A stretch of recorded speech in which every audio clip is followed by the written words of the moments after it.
Justin Barsha, and you're listening to the Motoxpod show.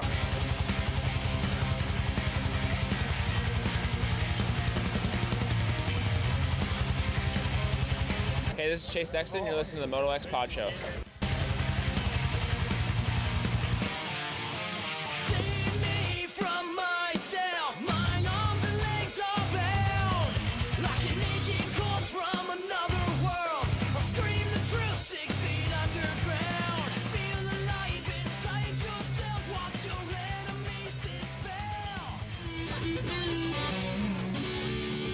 Welcome to the Motoxpod show, starring Darkside. It's co-host Scotty, sometimes TJ.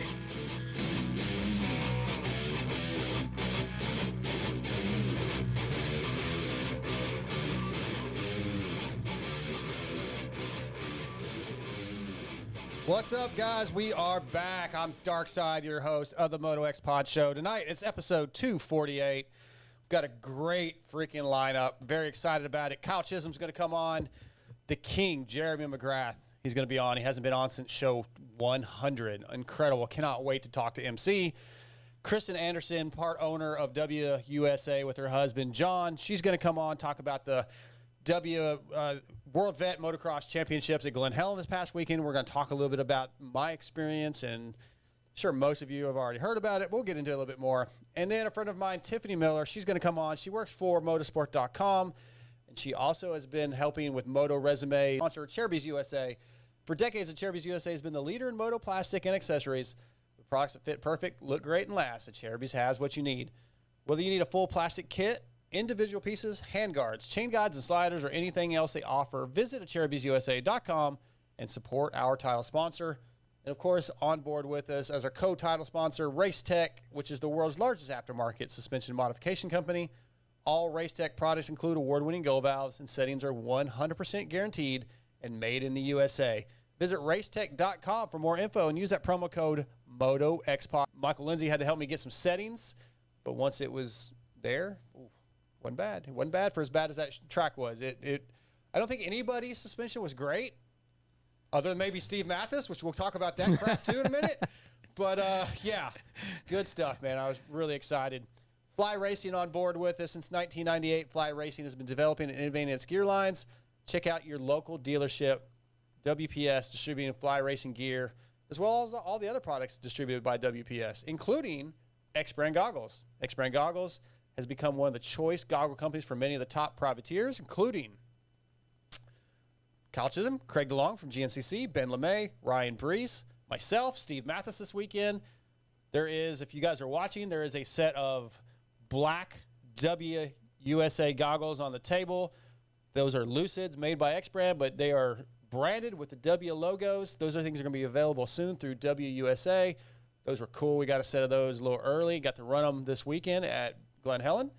Works Connection's also on board. Since the inception of Works Connection in 1989, Eric Phipps' goal has been to produce works-like products for the general public, with products like the industry standard Pro Launch Start device, the Elite Clutch Perch, radiator braces, customized master cylinder covers, and much more.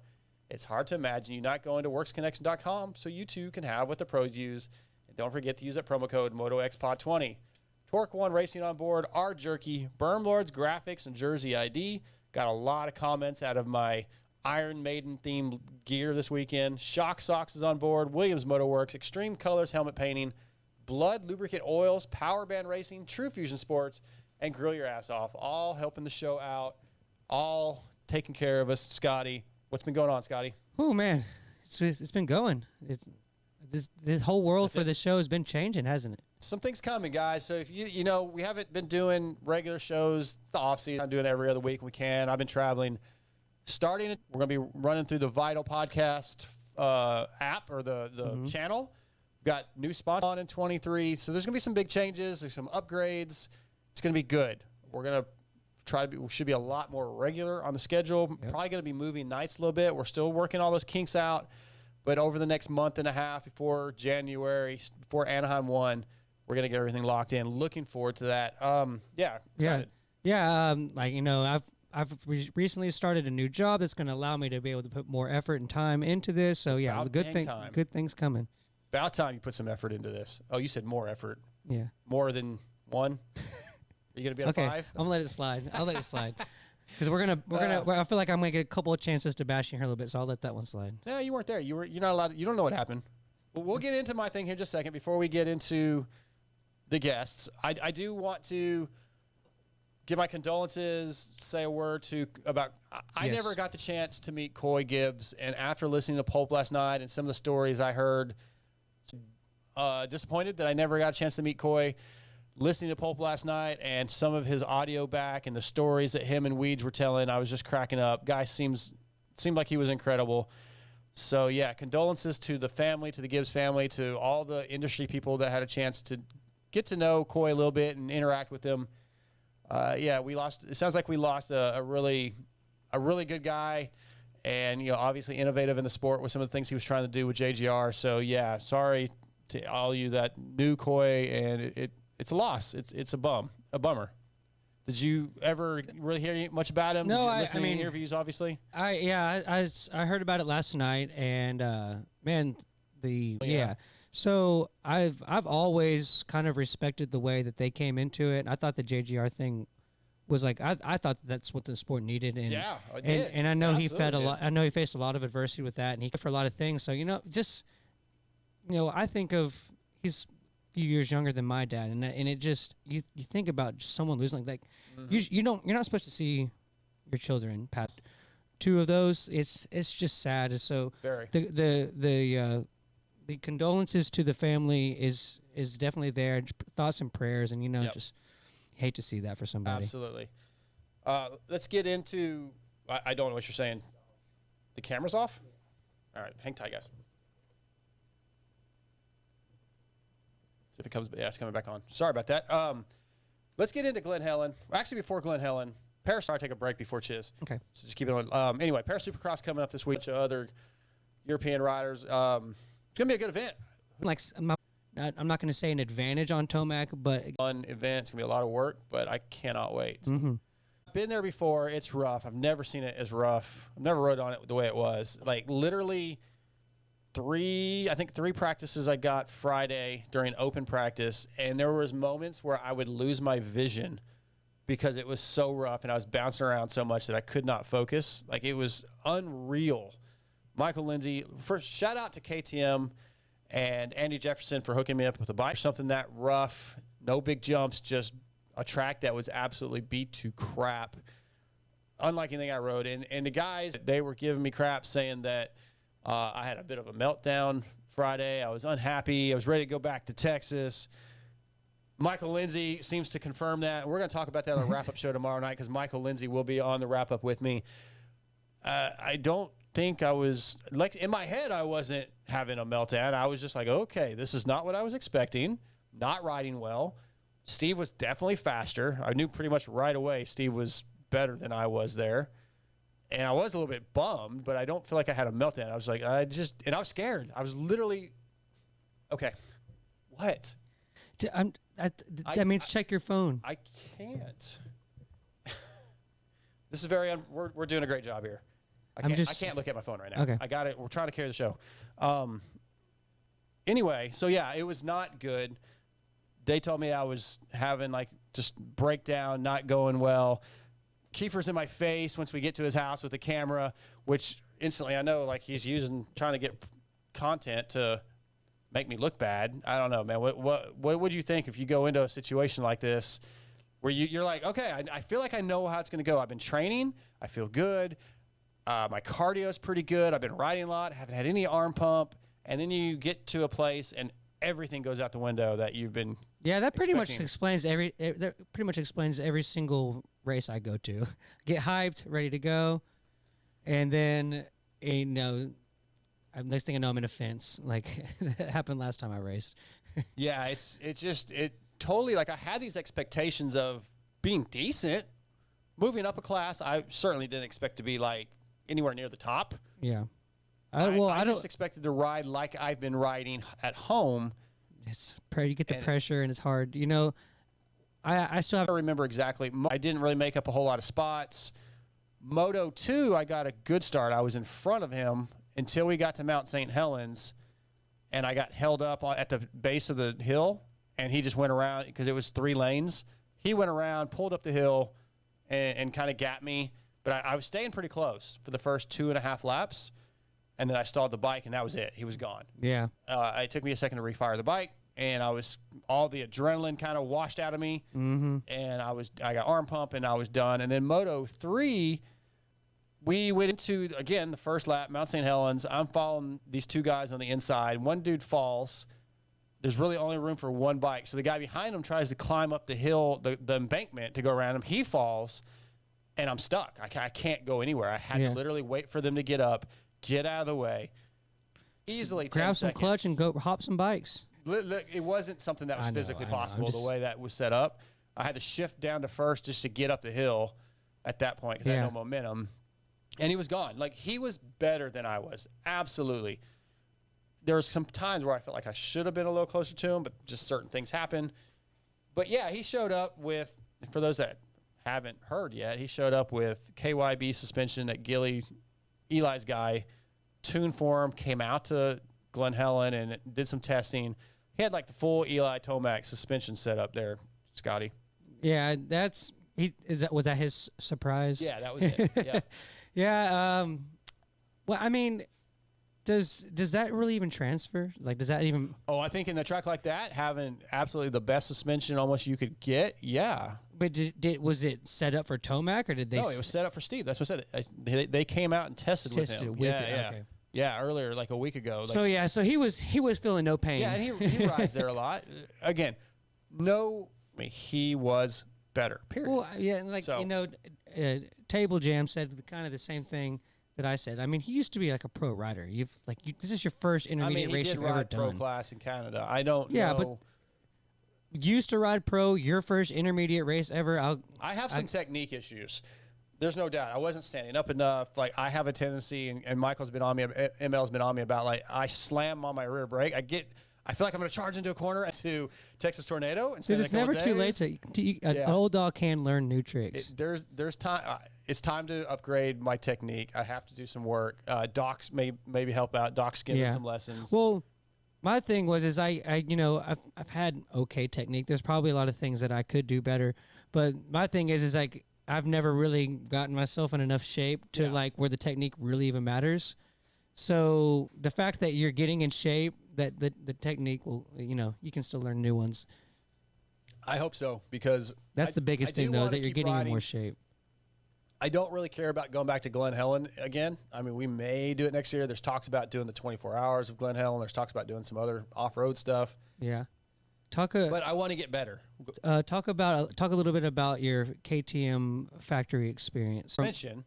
Okay, from the 350. Yeah, but I did not change out the fork guards, which Michael gave me crap about that. But I couldn't drill holes in KTM's fork guard. Was it a 450 or a 350? That was a 350. Oh, okay. We just had to change the linkage out because the suspension, the linkage is different.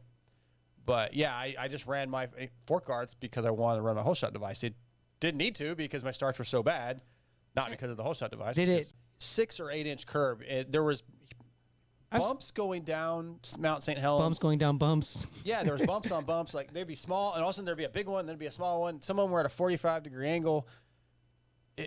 It was. I used the word I was terrified last night on Pulp, and there was moments of being sheer terror. Honestly, when tracks get like that, the brake, like I know the braking bumps are coming, and it's the trying to get back on the gas and the acceleration bumps that kill me.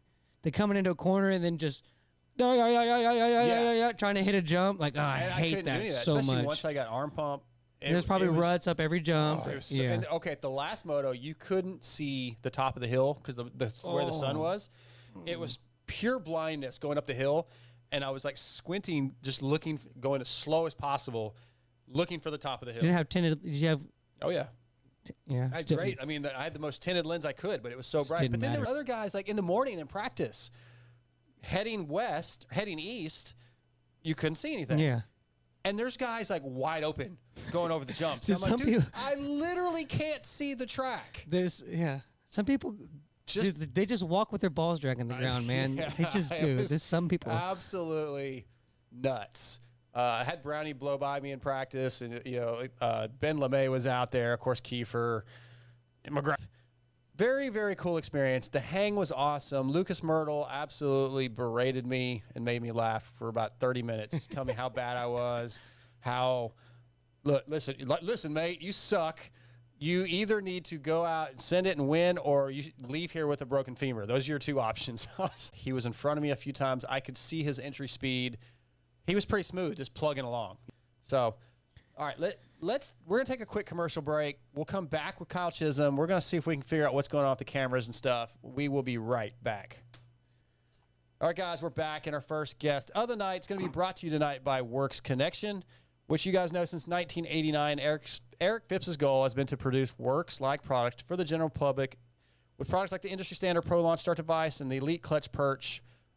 It's hard to imagine not going to worksconnection.com and having what the pros use. Scotty, don't you use Pro Launch Start device, right, Scotty? I would love to. Oh, you don't have one? No, Oh, I would love to. Well, tonight Works Connection brings us Kyle Chisholm. Chiz, what's your favorite Works Connection part? They make too much good stuff, man. I honestly, I use pretty much everything that they have. Like Yamaha, Blue Crew. Yeah. I don't need the hour meter anymore. Hour meter was always good, but with Yamaha, you got the ECU. You go on the app and it tells you hours and all that. So that was always one. That's one thing I don't use anymore because of the Yamaha. But man, I use the clutch lever, perch, the launch device, or I always call it the whole shot. Sure, device, Pro Launch. Whatever you call it, launch device. Gosh, all like the brake caps. I run like the guard on the rear master cylinder or whatever. Yeah. Like right there. Gosh, now I'm like blanking. I should be better at this. No, it's good. I run pretty much everything that they make, whatever, for the most part. So yeah, they're awesome. Being an older, slower vet rider, I like all the pretty stuff. Like you said, the anodized parts. Now they can engrave. My master cylinder cover has the Motoxpod show logo in it. Like I like all that stuff because, as my buddy says, all show and no go. I'm right there with you though. Older I get, I kind of, and doing my own little program like racing. I like to, I'm not super into it, but the more older I've gotten, like I said, I kind of like, I want to make sure the bike looks cool, has some cool stuff on it. So yeah, they make, like I said, all their stuff is just trick, nice, it's good quality. It's good stuff. Yeah. Well, I want to get into a few different things with you. Obviously, you did the World Supercross stuff. It did not go any way whatsoever the way you'd planned. Man, what happened? Honestly, I mean, I don't want to say it couldn't have gone worse because obviously I'm healthy. Yeah. Whatever, so that's obviously all good. But besides that, it honestly, if it could go wrong, it went wrong. I mean, I think looking back at the very first, main event of the series in Cardiff, I didn't have the best start, but I made a couple quick moves. I got into second, had a pretty easy second. I think it was Oldenburg and then me and then like Blows, and just had a easy cruise second. Had like 2 laps to go, and I get a flat tire. I couldn't tell you the last time I got a flat tire. Right. But came over the finish line. Didn't know it, but I don't know when it went flat. There's a little like double into a corner, and just lost the rear end as a rear flat, and the track was pretty hard and slippery. And came over this little double that you kind of to set up the turn, so you kind of turned off of it, and I just lost the rear end and ate crap pretty hard. My fingernail is still black from smashing it. In between my grip and my Works Connection clutch perch, whatever. But I ate it pretty hard. So first moto, riding good, feeling good. Team was awesome. Running second, a couple laps to go, and get a flat tire.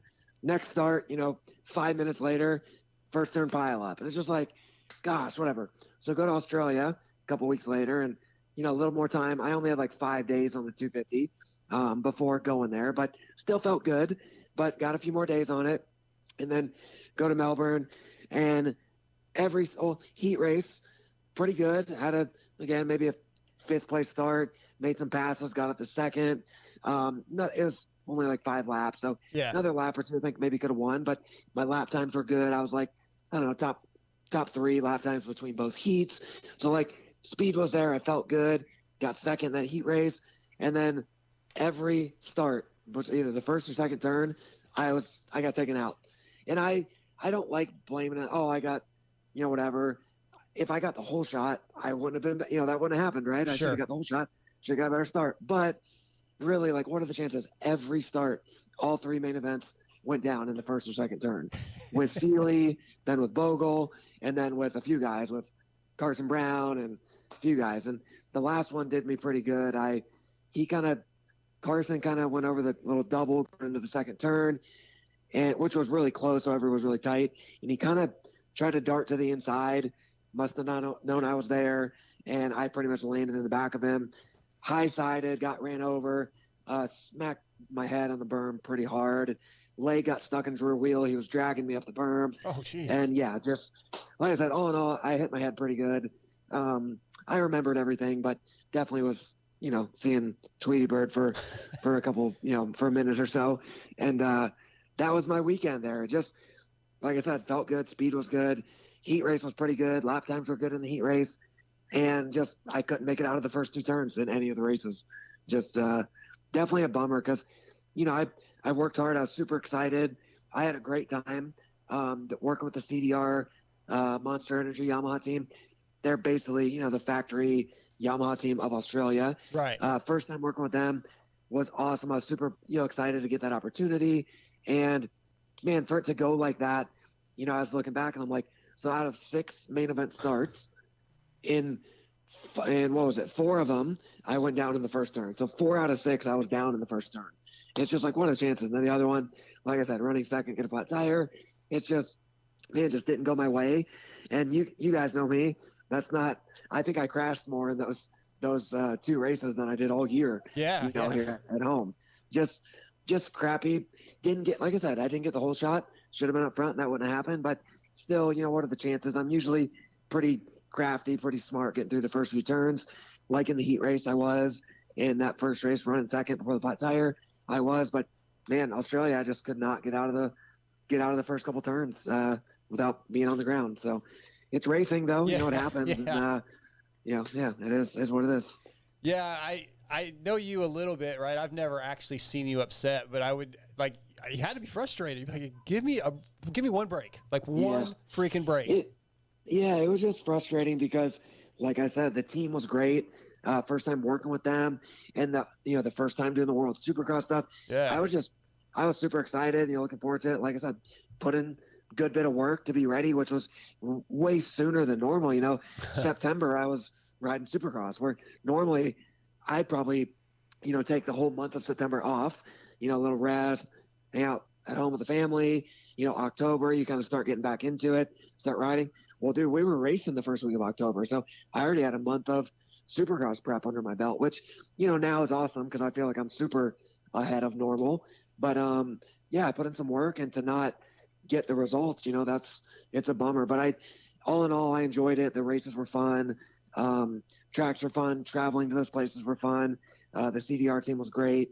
Like I said, just a bummer to not reap the benefits of the hard work and kind of get some good results for the team as well, whatever. But like I said, I did my best, and it's just part of it. It's racing. So did you like as a fan, I've said this to a couple guys, like it was almost Triple Crown-ish the way they did the mains, but way less time. And as a fan, I kind of thought that was cool. Like, they don't have any time to get ready. But as a rider, you're probably like, crap, I wish I had some more time.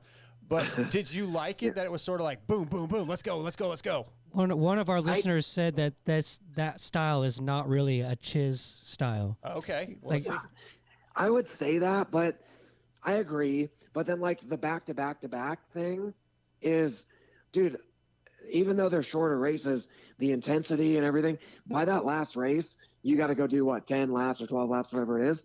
It's a hard 12 laps. The guys are basically, okay, think of it like this. At home, we do 20 minutes plus a lap. So typically they're 22, 25 laps, depending on lap times. So I like the Chiz second half of the race, right?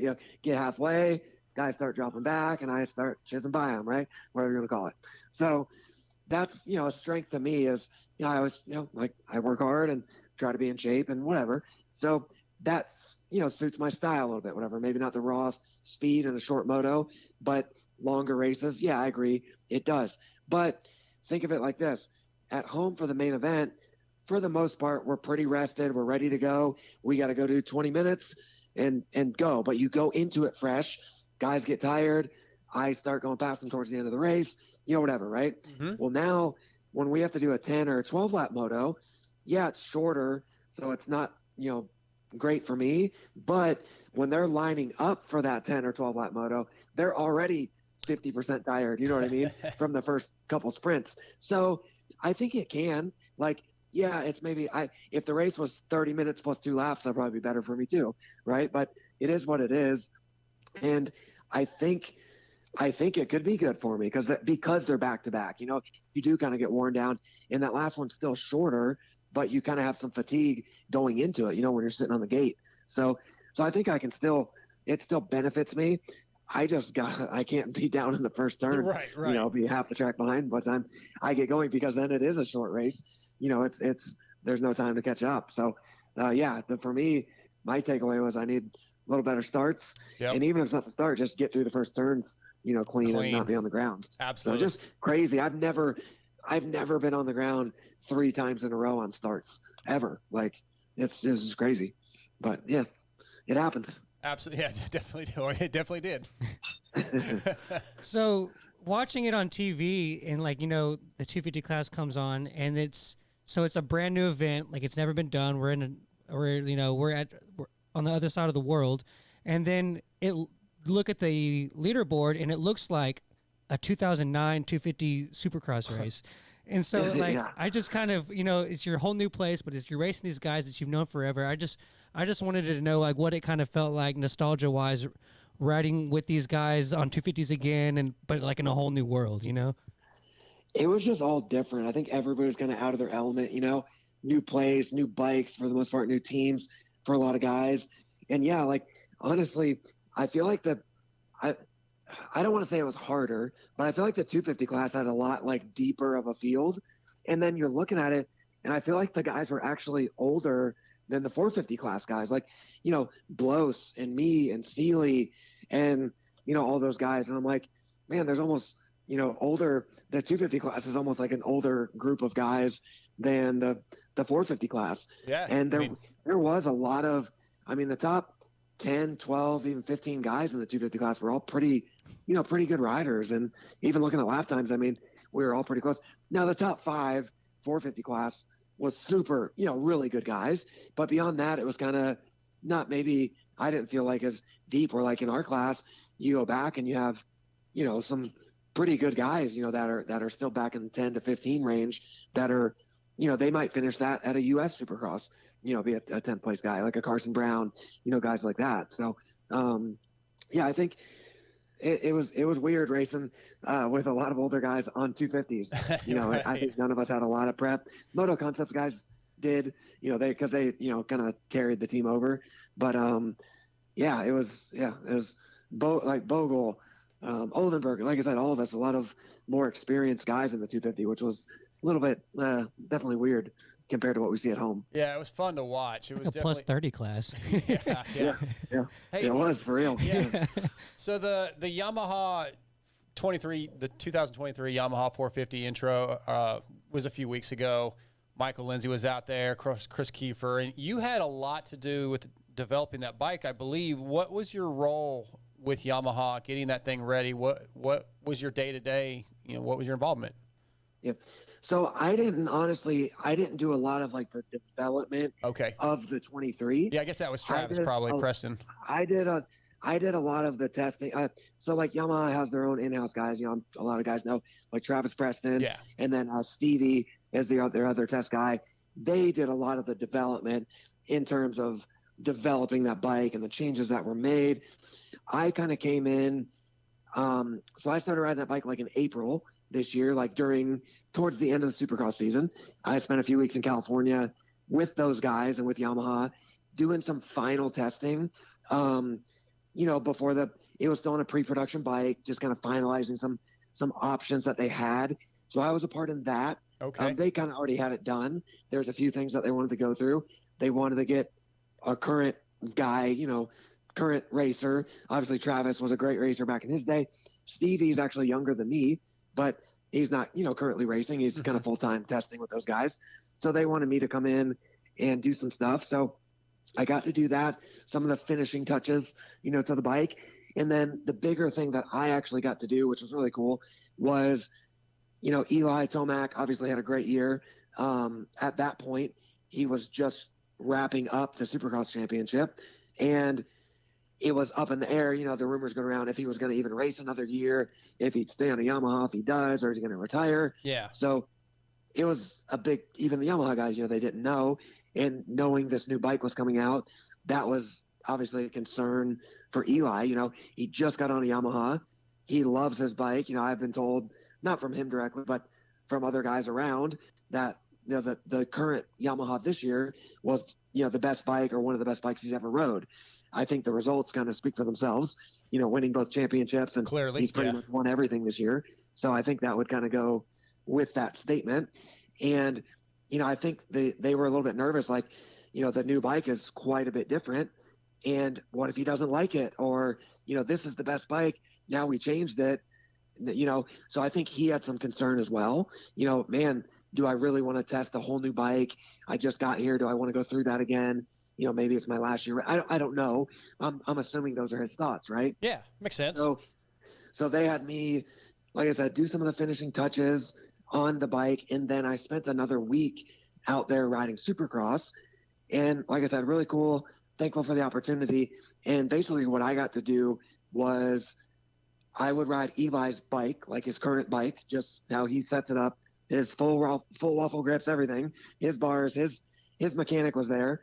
And, measuring the levers, like the angle, like literally Eli's, just like I hopped on it, like as if he was going to ride it. Mm-hmm. So I would ride his bike, spend some time on it, at the Yamaha track. And then I would hop on the new bike on the 23, and we were just testing parts back and forth, because like I said, he was super happy with the current bike, and he was going to come out and ride the new bike to decide, do I want to sign again with Yamaha? Do I want to continue racing? All that stuff. So they obviously wanted to make it a good priority to make it a good test, so he has a good first impression. And, he's happy with it because obviously Yamaha wants him to resign. And he's going to decide, do I want to keep with Yamaha and develop this new bike? Yeah. So I basically, I don't want to say guinea pig, but I was the one, like I said, really cool to go back and forth from his bike to the new bike, and just piece by piece, what works, what doesn't work.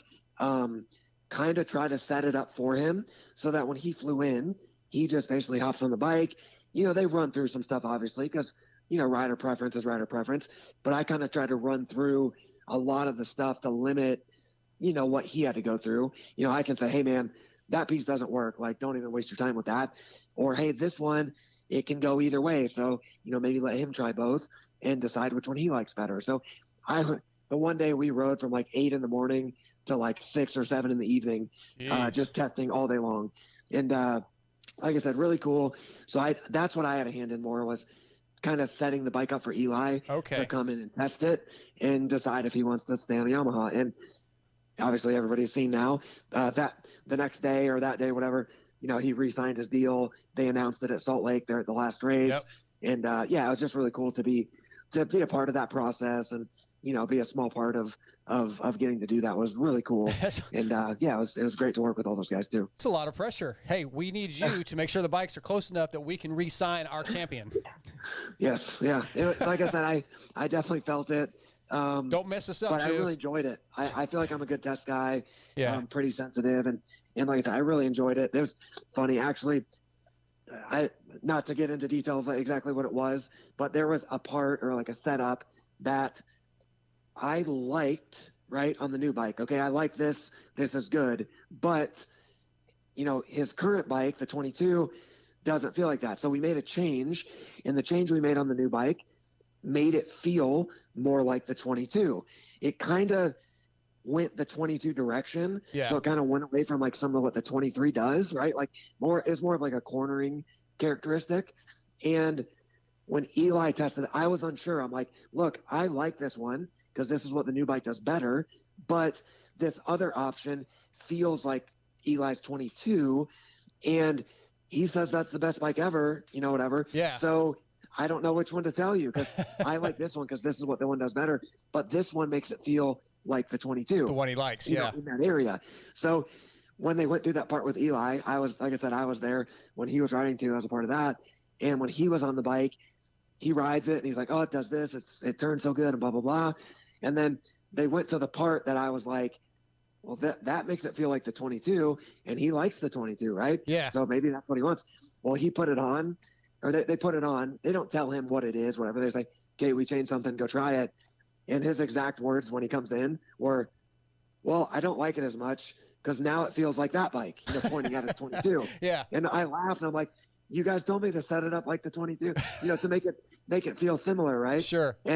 But the new bike is a lot better. That's what I hear. Like in that area. Now I wouldn't say a lot better, but it's better. It's an improvement.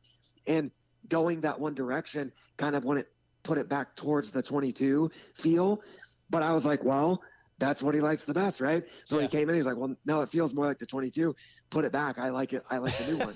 So yeah, like I said, he really liked the new one, which I kind of figured he would, because I really love my bike now, the 22, but the 23 is really good. Yeah. So good to hear. It was just funny. That part of it was funny because I was like you said, a lot of pressure, and I'm like, I don't know which one to pick here because this one feels like the 22, but this new feels the better. way it is here is what makes this bike, or part of what makes this bike, in my opinion, better. How interesting. So I don't want to steer him wrong, but sure, it's funny when he did that. He had the same feeling. That's as awesome. what I did, which was cool to see that. So. Yeah. I got a couple more questions for you. We don't have a lot more time. We got the King coming up in 10 minutes. So I know that's my hero. Yeah. I'm in my parents' house actually. Oh. My trophy for my parents. Yeah. I got the King's jersey up there. Oh, number nice. one on from '96. It's framed and at my parents' house. When we get done, if you have any questions for the King, you text me your questions and I will ask them. Yes. Yeah. But I want to know. I've heard rumors of some options you might have for 2023. What can you tell us about what's available, what your plans are as of today? Okay, so as you know, I'm always honest with you guys and kind of try to be an open book as much as I can. So, like I just said, I love the new Yamaha.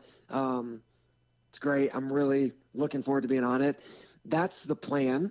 As of just a few days ago, maybe a few days ago, within the last week, I actually have an offer from another team. Like I said, I might get in trouble, whatever. I don't know.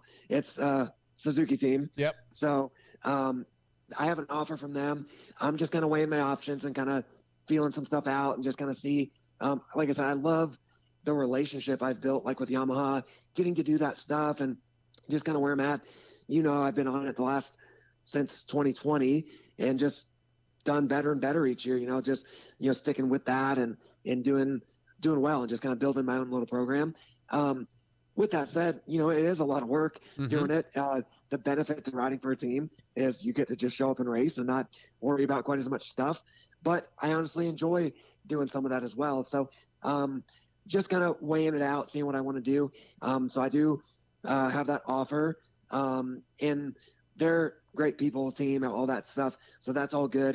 It's more just a matter of what's going to make the most sense for me. So nothing decided yet. Like I said, I love doing what I've done the last few years and just, kind of building on that. So kind of just doing some thinking, time, whatever, and trying to see which one's going to make the most sense. And I pretty much planned all along to just continue doing my own thing on a Yamaha. Right. Like what I've done. I really enjoy it, love it. And that's been the plan. This kind of just got presented to me not too long ago. So yeah, just trying to kind of see what it could be and then just be able to make a decision. I want to have two clear options. If it's not doing my own thing, that's really the only other thing I would consider at this point. So yeah, like I said, just kind of got presented not too long ago. So just kind of trying to figure that out and see what's going to make the most sense. Right on. I think Scotty's got one more question for you. Yeah. So, all right, I've got the picture of you with the Spirit Halloween costume where it says the Chiz, and you've got a queso. Your hashtag Chiz is gonna Chiz.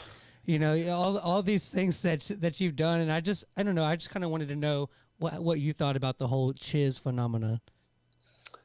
Just in general, you mean? Yeah, however you want to take it, man. I mean, honestly, I like it. It's cool. It's whatever.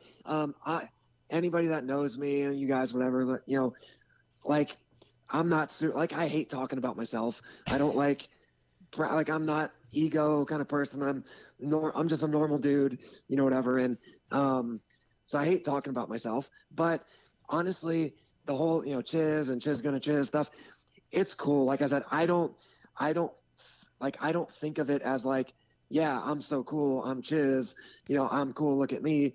Not, it's for me, I don't know how to describe it, but it's not that way at all. Yeah. I'm like, I just think like the fan interaction, and I just love going out there and doing what I do.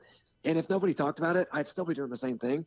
But I think it's just cool that it's recognized and appreciated by, my, fan base and you guys and, the media that, and your peers, and you guys peers too, talk about it. Your competition.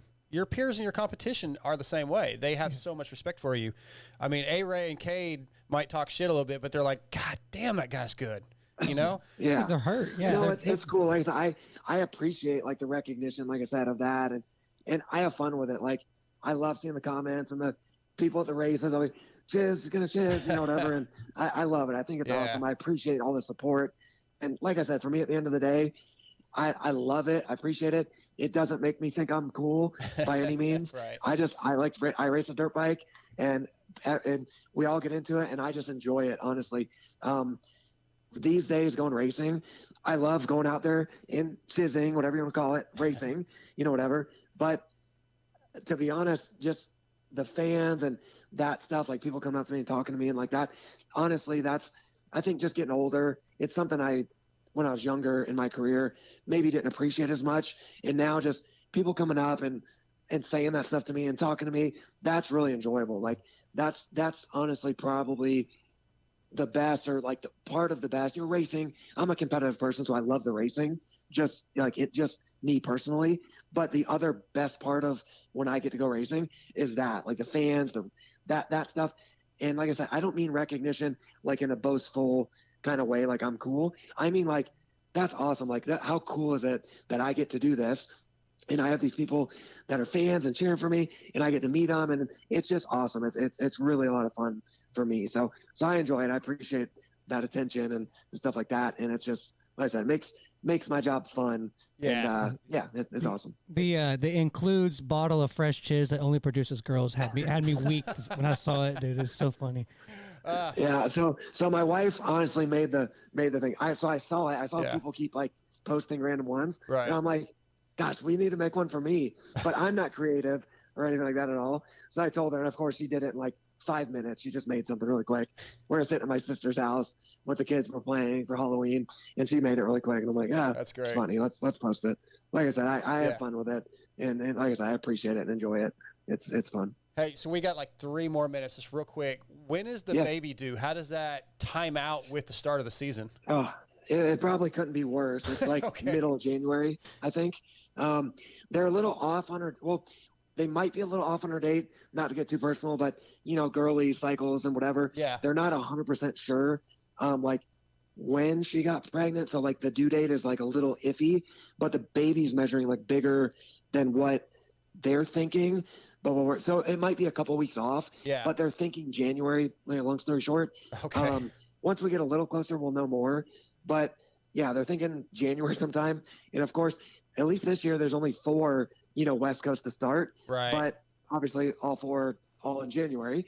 But the only good thing is, I guess not good thing for her, kind of sucks, but she had to have emergency C-section and then another C-section with our second one. Oh, yeah. So at this point, they won't even let her try to do it, like naturally. Right. So they're going to have to do a C-section, which again, the recovery for her kind of sucks, but at least they'll be able to unless the baby came early, they're going to be able to schedule, a date. So we'll be able to schedule it and, make it middle of the week or like a Monday when I'm back and I have some time to, to be there for a few days and try to take care of her and the girls. So good. So yeah, so unfortunate the C-section, but good. We can try to plan it and, that way I'm home and all that. So yeah. All right.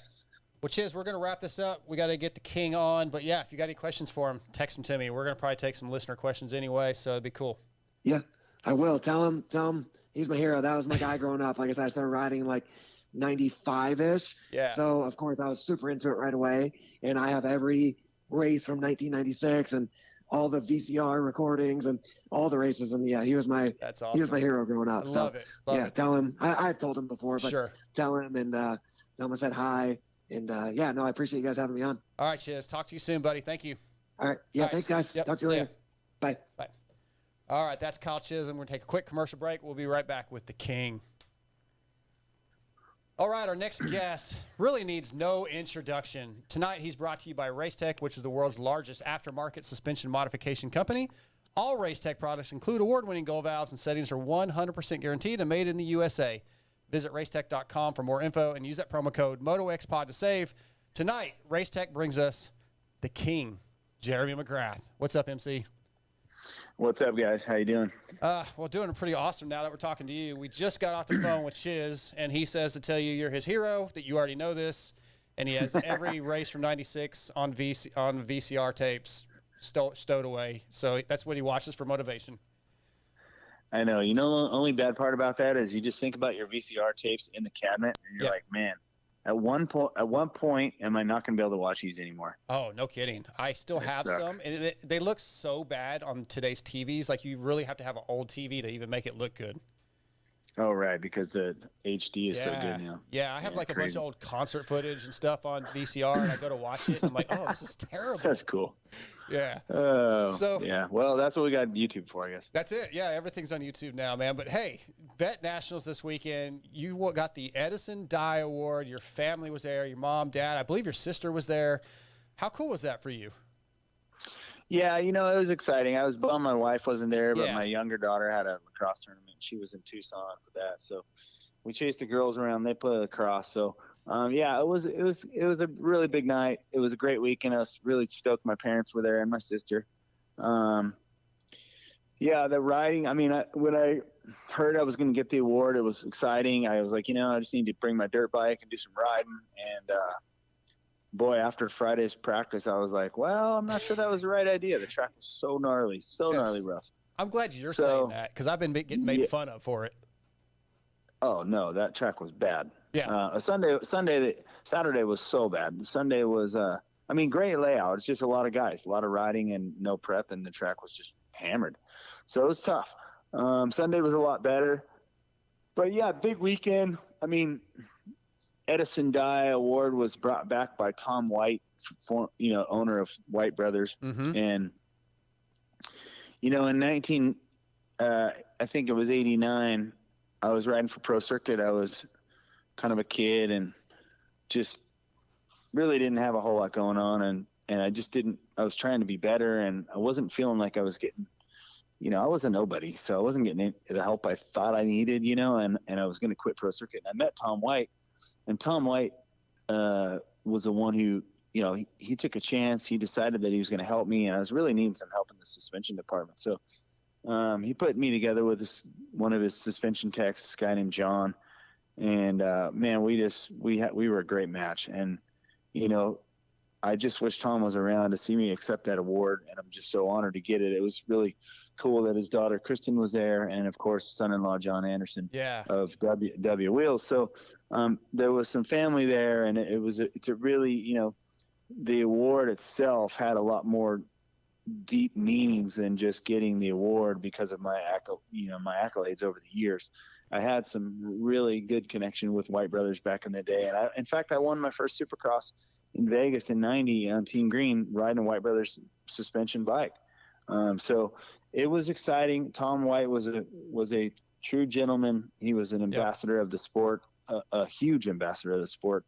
And, it would have been cool to have him see that. So it was a big night for me. Yeah, it was cool. Yeah, unfortunately, I never got a chance to meet Tom.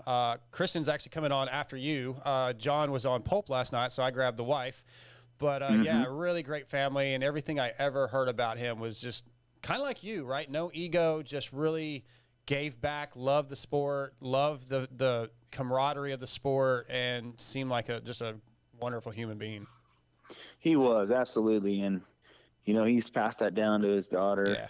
And of course, John is a great guy too. Mm-hmm. So, you know, Tom was just, you know, he was someone that you just would want to emulate, someone that you would want to be. He was a great mentor for a lot of us, helped a lot of people, and it was important to him. It wasn't fake.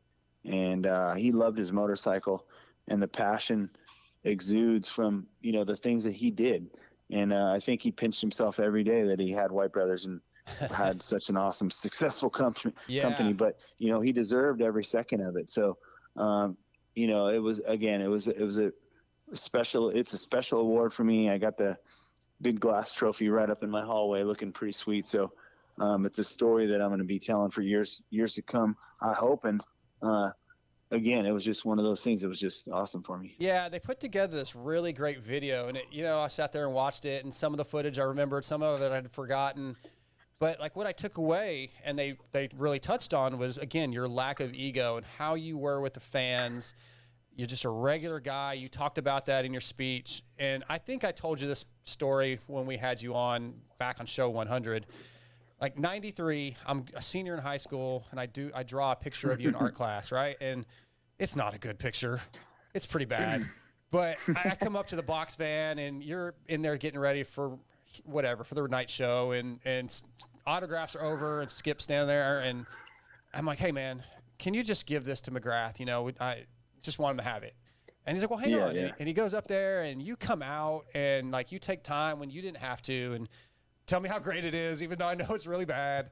And like, it really stuck with me, all these years. You not only were you the king and changed the sport, but you were just a cool guy. You could have been like, yeah, I don't have time for that kid, but you did. Yeah, I've found. Yeah, well, first of all, thank you. I appreciate it. I take pride in when people say those kind of things to me. Mm-hmm. Honestly, it's not something I tried to do. I find it, I'm a huge sports fan, right? And I've said this a million times. I love like famous athletes, and it's super cool. I mean, I'm as intrigued with them as maybe some people might be with me, but, I think it's, as I said in that video, it's a lot harder to be someone that you're not than someone that you are, and I always with the autographs and all the people, the time that people need and all this stuff within reason, I just try to handle it when it's in front of me, because I don't know. I mean, everyone, I think that everyone would, know this is, if you're not nice, or you go, I got to do this later, I'll handle it later. I ain't got time, blah, blah, blah. I mean, in this case, I would have walked back in the van and go, man, you know what? I should have just handled it right then. It'd be over. Yeah. And I always felt like if I could just most of the time handle all that stuff, if it was possible, then it was completely out of my mind. I would never have to think about it again. And I don't know, you're trying to be an athlete, and it's just kind of your job. I don't think you need your brain filled with, stuff that you feel guilty about, and that you just need to be clear headed all the time. And look, there's times when I'm sure that someone can just go, Jeremy was a dick. He wouldn't take care of this, blah, blah, blah. I mean, there was times, I'm sure, when, of course, I'm not innocent, for sure. I know that, but I just try to do the best I can with being, as normal as possible. I think that was just best for me also. And, I think I have my parents to thank for that. It's, my dad would slap me in the head if I was acting like an idiot, big headed. And I think that's the way it should be. You need someone to tell you the truth. Yeah. And, my parents weren't afraid to do that. That's cool. Yeah, I look at it as, from the fan perspective, like I might have never had another chance to talk to you. That might have been the one time ever I got to see you, and I think you kind of understood that because you just talked about being fans of other athletes. Yeah. And I've got a lot of friends that are musicians, and I go to concerts, and there's hundreds of people trying to talk to them. They're just like, yeah, I don't have time. I got to go to sound check, or I got to do this. And I understand as athletes, right? You don't always have time, but yeah, those fans. If there's any chance for you to say hi to those fans, that might be the one chance in their entire life that they ever get to see you. And that's really cool. We don't have to keep going into it, but it's really cool that you understood that. So, I think it meant a lot to the fans. And we could see everybody in the museum during your speech, like the fans that were in there, you could just see how much they appreciated who you were as a person. Not so much your accolades or your accomplishments, but who you were as a person. Yeah, and I think that's what I want to be remembered more as, I mean, look, I'm just like everybody else, I can ride my dirt bike, but I mean, the fans, for you, for instance, when you drew that picture and you came up and you were probably nervous to even talk to Skip. You were nervous to do the whole thing. I mean, that you're putting in extra effort, right? I mean, and I just felt like, look, I needed to put extra effort in. I mean, this is the fans and all the people that are there and the people that are buying stuff in the industry, or the people that are giving me the option to do what I do. It's not just like it wasn't just Honda or it wasn't just Yamaha. It's the fans that are buying those bikes, buying that gear, buying that stuff. And I just tried to keep it all in check. Look, I mean, there's a lot of nice guys in our sport. I think I take pride in our sport and knowing that we have a lot of cool athletes in our sport. Yeah, there's some dummies in there too, but you know what? For the most part, motocross and supercross is a cool sport, and all the athletes are really cool. You know, we know which ones aren't, and sometimes they can be cool, sometimes not. I think that's another thing that I don't appreciate is someone that's different at times. You know, one time you see them and they're cool, and one time you see them and they're not. So those are the things that, as a fan of any kind of sports athlete, I don't appreciate. You know what I mean? Yeah. So, anyways, again, it's a great compliment. I appreciate it, and you know, I feel like it's served me well. I have a lot of great relationships now that I can call on at any point because of, you know, the friendships we've built up over the years. And that's with any team and any manufacturer. So, you know, it just goes a long way. And I'm just proud to be in our sport still and having the connections and the relationship I do with the fans and with the industry itself. So I'm up, you know, shoot, I pinch myself every day. I'm 51 years old, which is crazy. That's hard to say. Oof. But going to be 51 on the 19th of this month. Yikes. And still just, you know, willfully employed, I guess. Yeah, is what you say. Of course. Yeah, you earned it, man. You pretty earned nice. it. Go ahead, Scotty. You know, you kind of mentioned, you know, how you liked other celebrities and stuff like that, and I always thought and appreciated. I grew up like height of, you know, I was like 9 when you were like at the middle and end of your career, and so I always saw that gap bridge. You know, you were on, you know, 1-800-COLLECT commercials with Carrot Top, and you know, you were on Leno, and you bridged that gap to that sports, and I know ESPN had a lot to do with that, but I just kind of wanted to know what you thought would need to happen for our sport to kind of get that limelight again and kind of bring us back to those days where that whole culture was kind of integrated.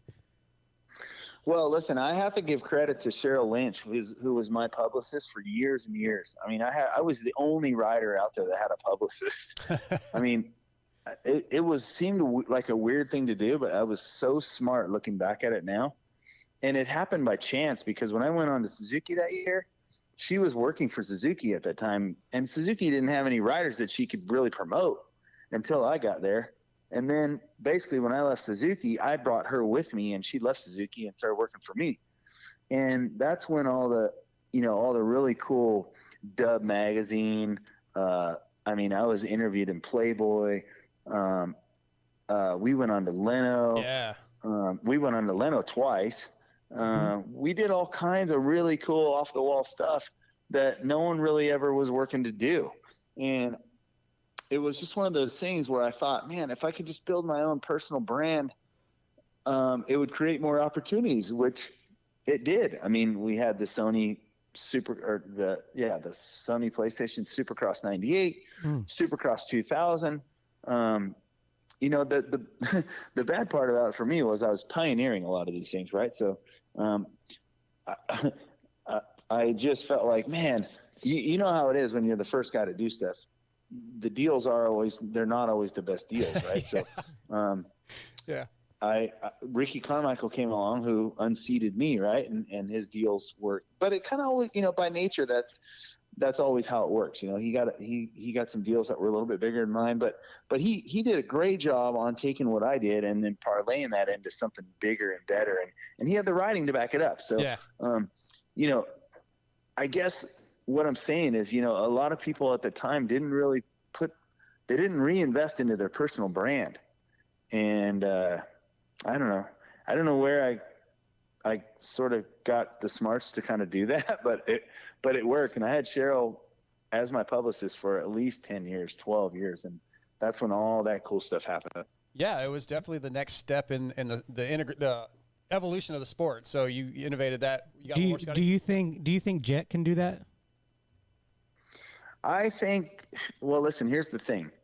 I think Jet's going to be a superstar. Yep. And so far so good. He's had the thing with the donuts, and he's like really having fun with the younger age fan group that he has. I don't know. It's yet to be seen, right? He's got to dominate, which he already has, but he's got to keep doing that. Mm-hmm. I don't know. I think he has as good a chance as any American kid, because he's Australian and people love Australians as well. It's not like he's a French guy or something that it'd be a little bit more difficult. Right. I mean, a European would be a little bit more difficult than, say, an Australian to become a famous American motorcycle star, right? But I think Honda would be wise, or Lucas Myrtle, his agent, would be wise in getting him, someone like I had Cheryl Lynch that was, promoting me and putting me out there and getting the big stuffs, getting him a publicist. That would be key. He's so far, he's doing all the right things. Now, I think Adam Cincerello has a good shot at doing that too, but he can't seem to stay on his bike. So, Jet's, now kind of going to take over and going to be the next guy here, I think. So we'll see. I think you right. I got a few more. I think Sexton's doing a good job too, though, right? Oh, so yeah, it's definitely. Sexton and Lawrence together, Honda's like a powerhouse. You know what I mean? So they got the young kids, the good-looking kids, the personality kids, and with Jet Hunter and Chase, I think Honda's looking good for a while here. They are. I've got a couple more. I know we don't have you much longer. I got a couple more questions for you, and Chiz just sent one. I think you've probably answered this before, but he wants to know, how bummed were you when you lost at St. Louis in '96 when Fro won and stopped the perfect season? He says, I'm just wondering because I was an 8-year-old kid, God, making me feel old also, and I was devastated. Well, listen, it was a lot of pressure going up to that race. Yep. And, it was always like, oh, can he keep it going? Can he keep it going? And without a doubt, I could keep it going. I would have won the race had it been not for LaRocco, right? You guys remember watching the race? Yep. He knocked me off the track. But, in a way, it was kind of a relief. The bad part, I'll tell you the bad part. Okay. The bad part, I didn't really particularly like Jeff much. He was really arrogant, and I didn't like that about him. We get along fine now, but I hated that back then. Right. I don't like people that act like that, and he was pretty arrogant. I walked the line. I walked the line between confidence and arrogance, but he was just arrogant all the time, I thought. And so the bad part is he's the one that was – it wouldn't have mattered if someone else would have beat me. I wouldn't have cared. But I really cared that it was him. You know what I mean? And, sure. And the other thing I look at is, that night and that race, that I made him famous for that. So that's the way I see it. Okay. I lost the race, but I think that Jeff really parlays that into something. The guy that beat stopped the streak and all that stuff. Hell, I lost to him by a half a bike length, but I got knocked off the track 3 different times. So, I was super bummed, but boy, it was kind of a relief. The pressure was off. And it was easy to win the next race because there was no more expectation, so. Yeah, that makes sense. It was the stars lined up for him, Look, whatever happened to me in the beginning of the race, then I got taken out off the track. It's his home race where you get extra energy at your home races. And then really bad track conditions, super ruddy. He liked those conditions. I was terrible in those conditions. So, look, the stars were lining up for that to happen. And I can make every excuse in the world for why I got beat. But whatever happened. It's just the stars lined up for him that night. That's the way it goes sometimes. That's the way it goes. Yeah. Unfortunately. So people don't look at the 14 other ones that I win. One I got second. Yeah, that's funny. And he's not shy to let everybody know about that. Right. Yeah, but so one of the storylines this year was everybody kind of switched bikes. Tomac went to Yamaha, and then Anderson went to went to Cowie, and then Mookie went to Husky, and they kind of all played musical chairs, and they all had really good success on it. And you've been a guy that I think you've rode for every manufacturer at some point. And so I just kind of wanted your perspective on, first of all, what you thought of that kind of storyline this year, and then the perspective of being the star guys kind of changing their rides. Well, let's start with Eli. Eli seems to be pretty temperamental when it comes to his bike and stuff like that. I mean, obviously he needed a change. Something wasn't gelling right, and he'd been there for a while, and he'd been having issues, whatever the case. And obviously we can look now and go, that was an amazing change, right? I mean, people when he made that move were like, wow, why would you ride the Yamaha? Nobody wins on the Yamaha. It's kind of like a career killer. Right. And then late that summer, right? Late last summer before he started racing Supercross, what's his name? Ferrandis starts hauling ass on that bike, and whatever happened, they got it tuned up or whatever that change was from factory Yamaha over to Star Racing Yamaha over with that team and that group of guys. All of a sudden that bike started looking really good. So then that bike becomes the national champion bike. And then Tomac starts to look like a genius, right? Because you're like, wow, okay, bike can win. Ferrandis is killing it. Let's see what happens. And then Tomac comes out and just has his best year he's ever had the first year on that team. So, sometimes a guy like him who's won a lot, you need something else to find some motivation. And for whatever reason, it just worked. And I'm not sure who talked him into going that way, but man, what a brilliant move. Of course, being a Cowie ambassador, I was a little bit bummed for him, but at the same time, bringing Anderson over, I knew Anderson had a lot left in the tank. And I mean, the rides that we saw from him this year, the amazing flat cornering ability that he has on the Cowie. I mean, we saw some really cool passes that he would just not sure where he found the grip on the bottom of the track, but man, we saw some amazing passes from him this year. So, look, I think Anderson made the right move. He feels great over here on the Cowie. Eli made the great move. He made a nice move over there. He won this year. I was only able to do it once. I only have the one outdoor championship, but when you win both titles in 1 year, you just feel like superhuman. So Eli's got to feel really good about that. Yeah. It's weird to think that he might be, coming into his last year of racing. That's right. So weird, right? He's had his most dominant year, but we don't know that. And then Malcolm riding Huskies. I mean, he had a great season for all accord, versus for his record and his stuff. He was riding great. Yeah. So we saw some fantastic rides out of him. So yeah, I don't know. I think without Barsha, totally taking Anderson out at that one race. Just for what reason, I have no idea. But just kind of riding like an idiot at that race. I thought without that, we would have had a lot tighter championship. I think Anderson would have been in it. So I don't know. I think we're all, as fans, we're shaping up for a good year to see some great racing. Oh yeah, the last couple of seasons have been fantastic. I love where we're at in our sport. It's been great.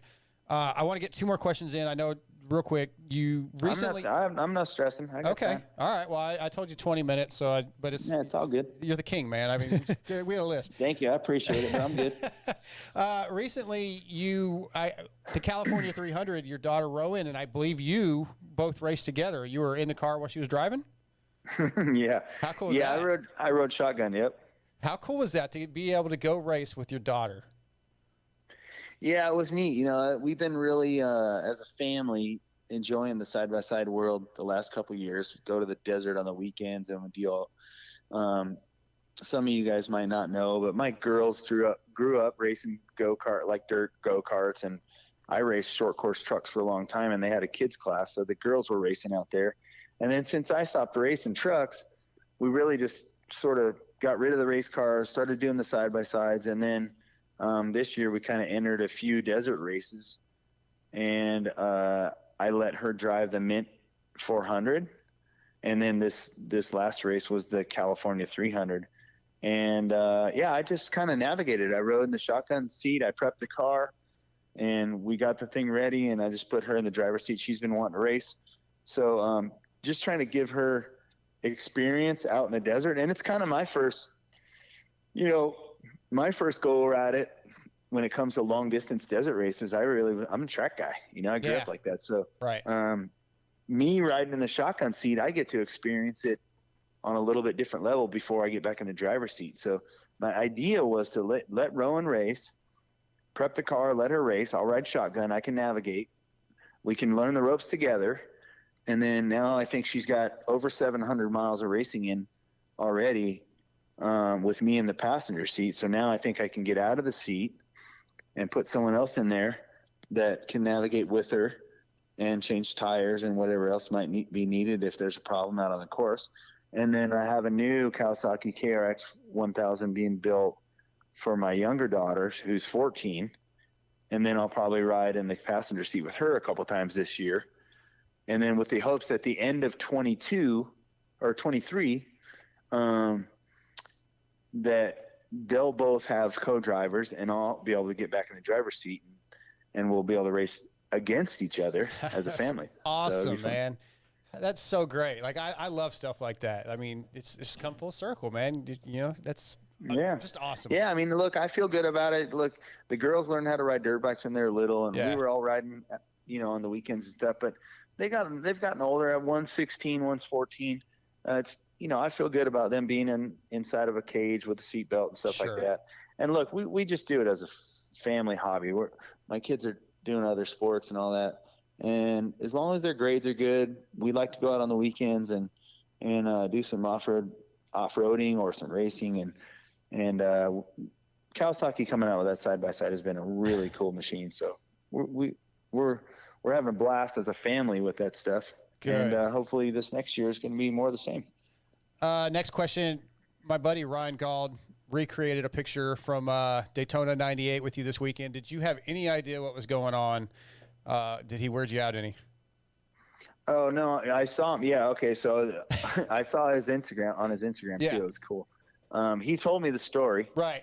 And he started next to me. Yeah, no, I thought it was bitching. I mean, wow, right? 98 all the way till now. Yeah, he was been planning this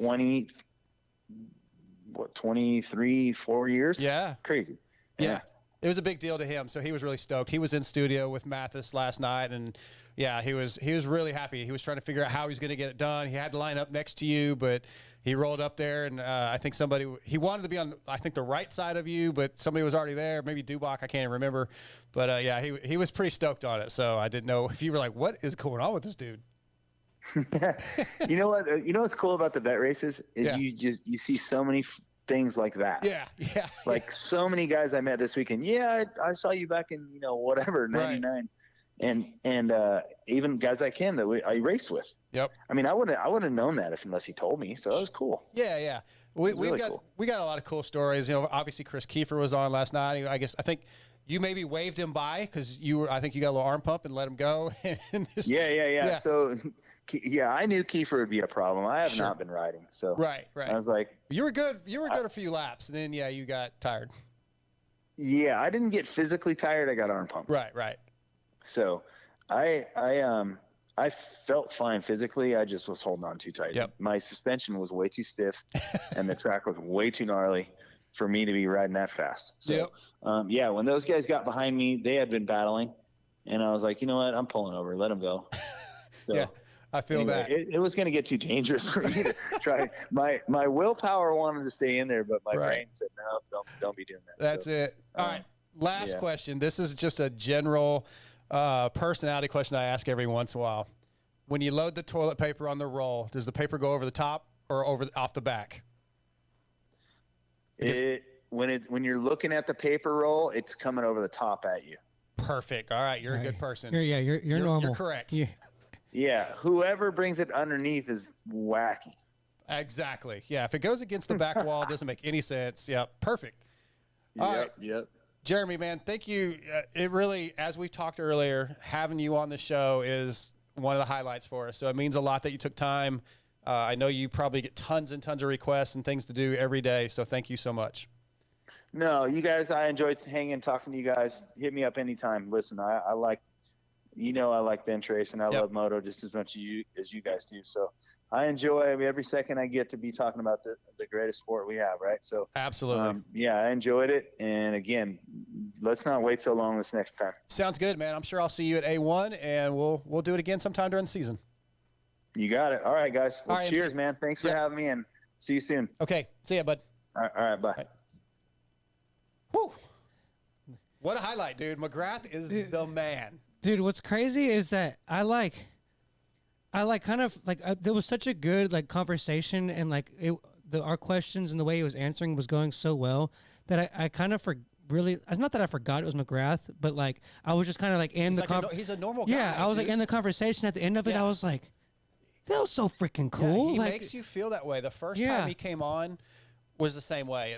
This is back like Mark was still part of the show, and we were at TJ's house doing it, and he just makes you feel like he's a normal guy. He does like there is no like I'm better than you or I'm a superstar. There is none of that, as we talked about.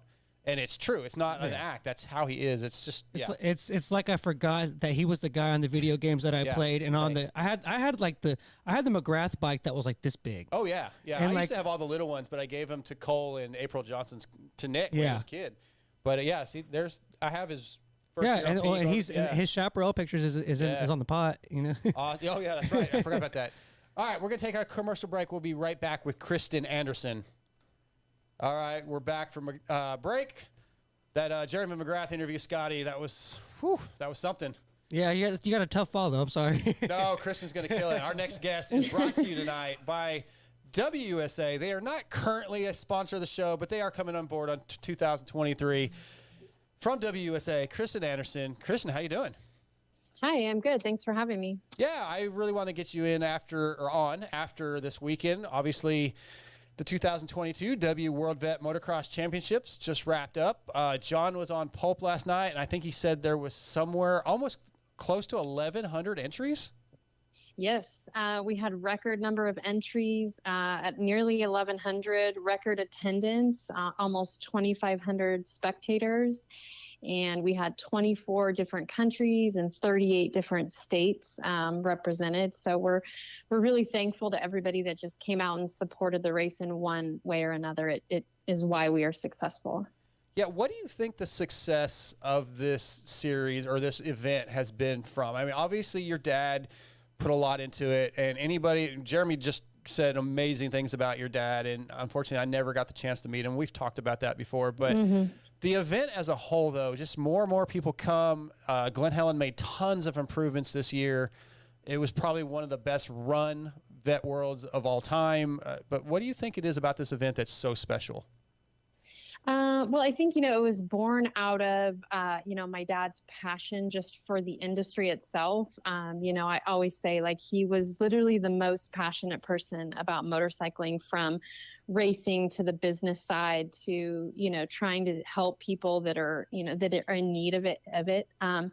And so I think that that's kind of how it started. He just wanted to make a race it was out at Paris, and he just wanted to make a fun event, a fun weekend for his vet friends. And then it just, turned into this incredible event, and it just continued to grow. And I think that people like to be able to come out, everybody likes, competition, some more than others, but we've always tried to keep it a competitive event, but, also just a fun time to sit and bench race with your buddies and, talk smack the next few weeks after, whatever. Yeah, well, there's plenty of that going on. I'm about to say that didn't happen at all. Yeah, Matt just tore into me a little bit about how bad I was. So I knew that was coming. Yeah, and it was cool. Like, your whole family was out there, your son and your daughter. I got to Zane, I talked to a number of times. Really cool kid. I only got to briefly talk to your daughter, but your son, yeah, he's a cool kid. Yeah, thanks. Well, we're proud of, if we've done anything right, it's, raising two good kids. Yeah. So we're really fortunate about that. And they want to come out and support, it's funny, years ago when we were selling t-shirts, my daughter was out there selling t-shirts. That's how I started. I was 10 years old, and the race started, and my dad's like, you're going to sit at this picnic table and you're going to sell event t-shirts. And that was what I did every year until I got old enough to negotiate, better pay or better job duties. But the kids are, the kids wanted to come out and support it. And, they like the camaraderie that everybody has. And so, we're really fortunate that everyone around us, from our vendors, our customers, our dealers, our partners like you and Steve, come out and just help, elevate the event that much more. It was so nice this year getting back from, the COVID decline for a couple of years. It put a little sting on some of our foreign guys coming. And, we just got to talk to a lot of people that were just so thankful to come and, race at Glen Helen. Yeah, it was amazing. Yeah, so you're talking about family. I I love seeing family-run businesses. I've worked for my dad. I've worked for other families in the last couple of jobs that I've had, and I love that family atmosphere. I just kind of wanted you to take us through what you like most about being able to work with your family. You know, maybe some pros mostly. Maybe you can throw a couple cons in there too. Yeah, well, you know, John and I met at White Brothers. You know, he's a little older than me. Oh, we're gonna get into that. He's almost 60. I'm close to 50, not quite there yet. But so we met. I was, you know, just some punk kid at White Brothers, and that's where we met. And so I was used to working at White Brothers for my dad, and you know, working for your parents. It's not as easy as you might think. My dad held to a really high standard, but I can look back on it now with an appreciation that I got a work ethic that I'm thankful of. I didn't always appreciate it when I was younger. And then, you know, when White Brothers sold, John and I wanted to create a company together, and we did that. And, you know, we shared an office for like the first 2 years. It's amazing. Like, we didn't kill each other because it was just a teeny tiny little office. Like, I could throw a stapler at his head if I wanted to. And that's really like you've thought of that. I feel like that was very specific. Well, you know, you've met him. Yeah. But yeah, so I felt like, you know, it was important for us to do something that we both wanted to do, that we were passionate about together. And, you know, now we're really lucky. Our son works there. You know, he's learning all aspects of the business, which is something my dad, you know, taught me. You know, he told me, if you're going to own your own business, you need to know how to answer a sales call, create a purchase order, reconcile a bank statement, and do all that. So Zane just graduated high school, and he's in the fire academy, but he's also working for us part-time. And it is important to us because I think that it runs in our blood, and we are all passionate about it in some way. And we're really fortunate that we can make a living, you know, working together and doing something that we like. And, you know, we've had a lot of the same staff for a while, and they're like family. And so it's just, we're really fortunate. Yeah, and I'm shifting gears drastically here, but you brought this up a little while ago, the age difference, and we touched on it in our article that I did on John and Vital. And of course, we all know the Chris Kiefer aspect of this conversation, and Galdi and Nuve came up and met you and took pictures. Like, is that something that you experience a lot? Like, people talking about the age difference, and you know, you're a very attractive woman, so that gets brought up on the pulp conversation. Is it pretty specific to Pulp and Kiefer, or do you get that a lot? I think it's just them. They're Okay. good for my ego, I guess.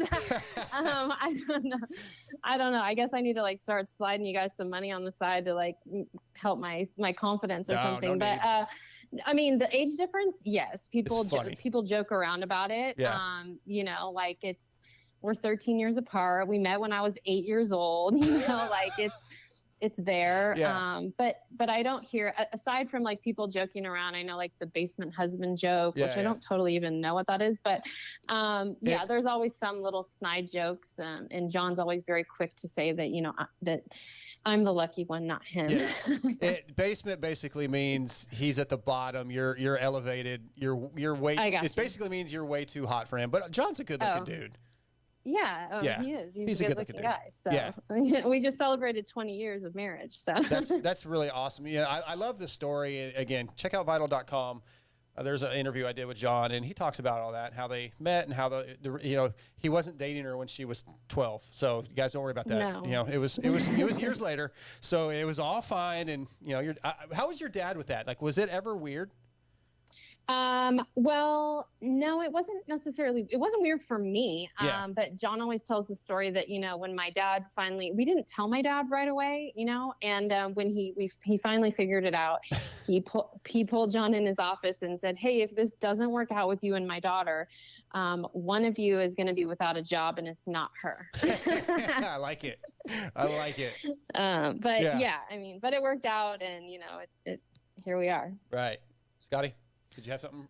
Oh, I have me and my fiance have a gap, so it's really not that big though. That's a big gap. What was the number? Did you say 13? 13. Yeah. We're 10 and a half. Okay. 10 and a half. I mean, 10 and a half. Yeah, that's close. Yeah, I honestly think. Are you older or she's older? I'm older. Yeah. So I think I had a lot of growing up to do, and still do, and you know, she has some things that she grows on too. So I think it works. I have a family member that's has a gap like that, well, guys older than the girl, I just think it kind of matches personality as well. Or what's the word I'm looking for? I'm blanking now. Doesn't matter. I'll move on. The coolest thing though about you guys is that you have the same passion. You know, the sport of motocross and dirt bikes. That's a big benefit, right? I mean, if it's hard in a relationship sometimes when you're into, like myself, and racing, and maybe the person you're with isn't. It really is a struggle, but it's really cool to see you out there enjoying it and enjoying the sport as a family. Yeah, for sure. I mean, we're definitely fortunate that I can listen to John talk about racing and moto and all this, to some extent. I do have other interests, but yeah, I mean, we're fortunate that we can go out and, enjoy the weekend together, and, I mean, we're working, but, it's not really like work. It's, spending time together and enjoying, the industry that's really given us a lot. So we're fortunate, and I'm appreciative to everybody for that. Our customers and everybody. We couldn't do it without them. The moto industry kind of has it's obviously its own little world, and so it's kind of nice for that because you can kind of go off of what other successful corporations or businesses have done. And I just kind of want to know maybe what's kind of like a style, or I'm kind of lacking on a word right now, but what's kind of something that a company that y'all look forward to and kind of try to implement, maybe something that you've seen successful somewhere else? Well, I think that, number one, I mean, obviously I relied really on my dad's business model. He had a business model of making sure that when you work someplace, everybody knew how to do most everything, because you just never know. And we have that at Dubya.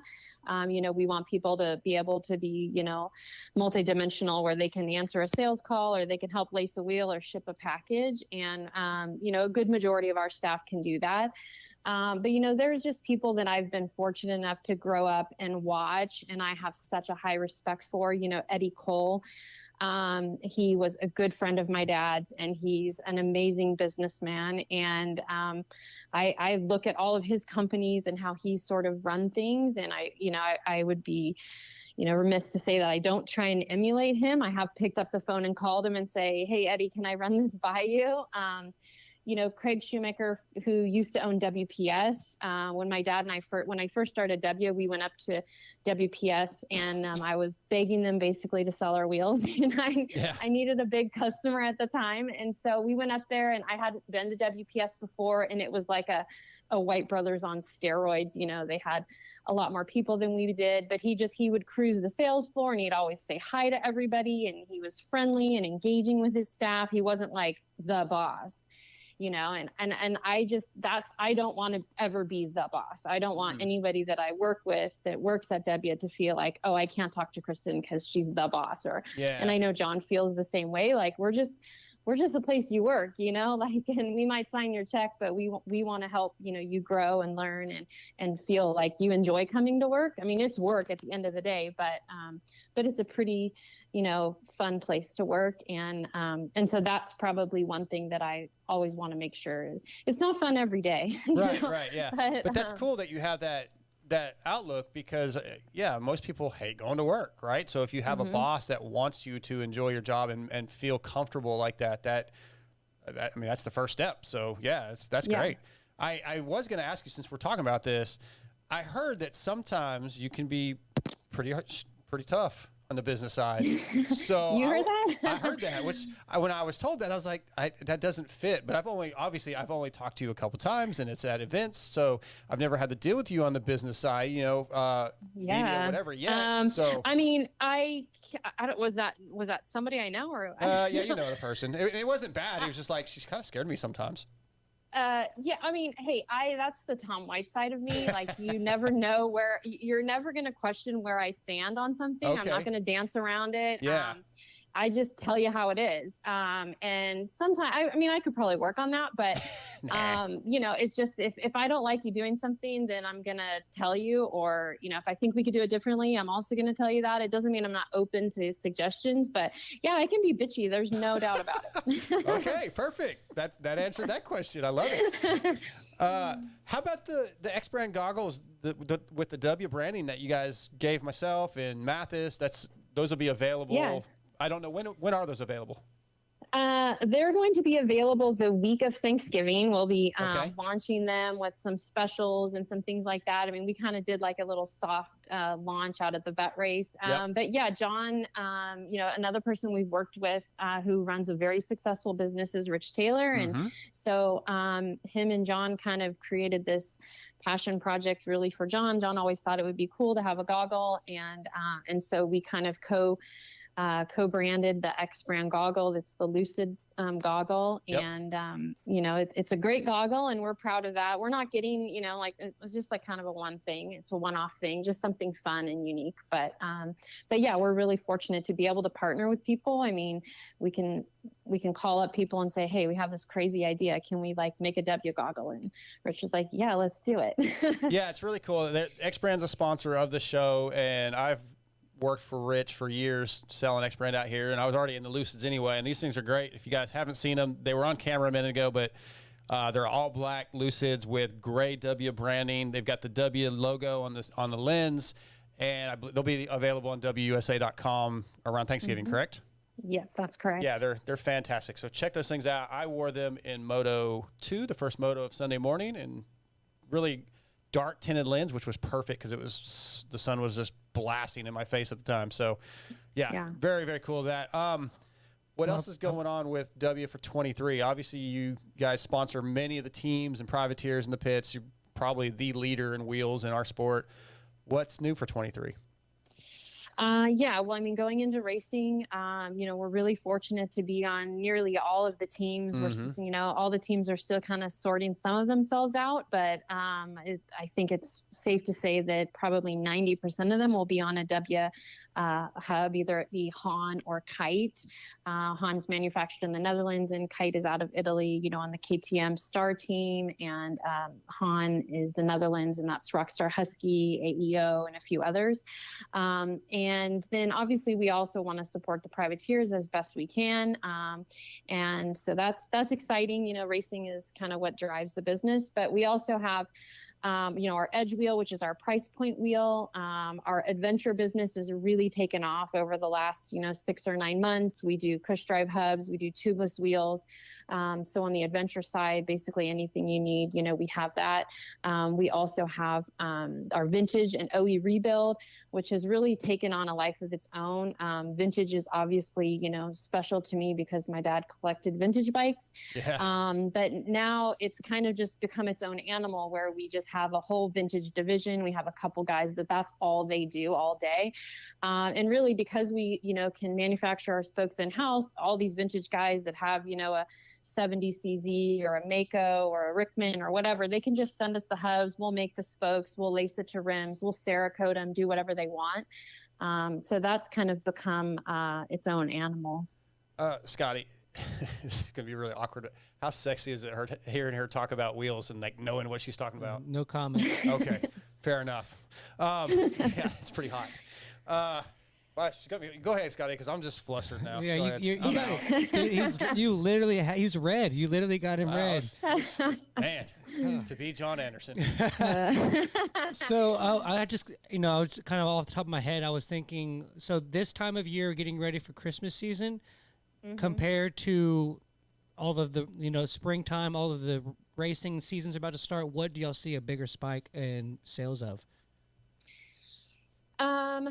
Well, the last couple of years, we have just had spikes all across the board. COVID really just changed our company, because everybody wanted to get out and ride their bike, or they had an old bike in the garage they wanted to spruce up. But typically we start to see business peak, after Thanksgiving, where the weather's good, people are going out to the desert, they're riding.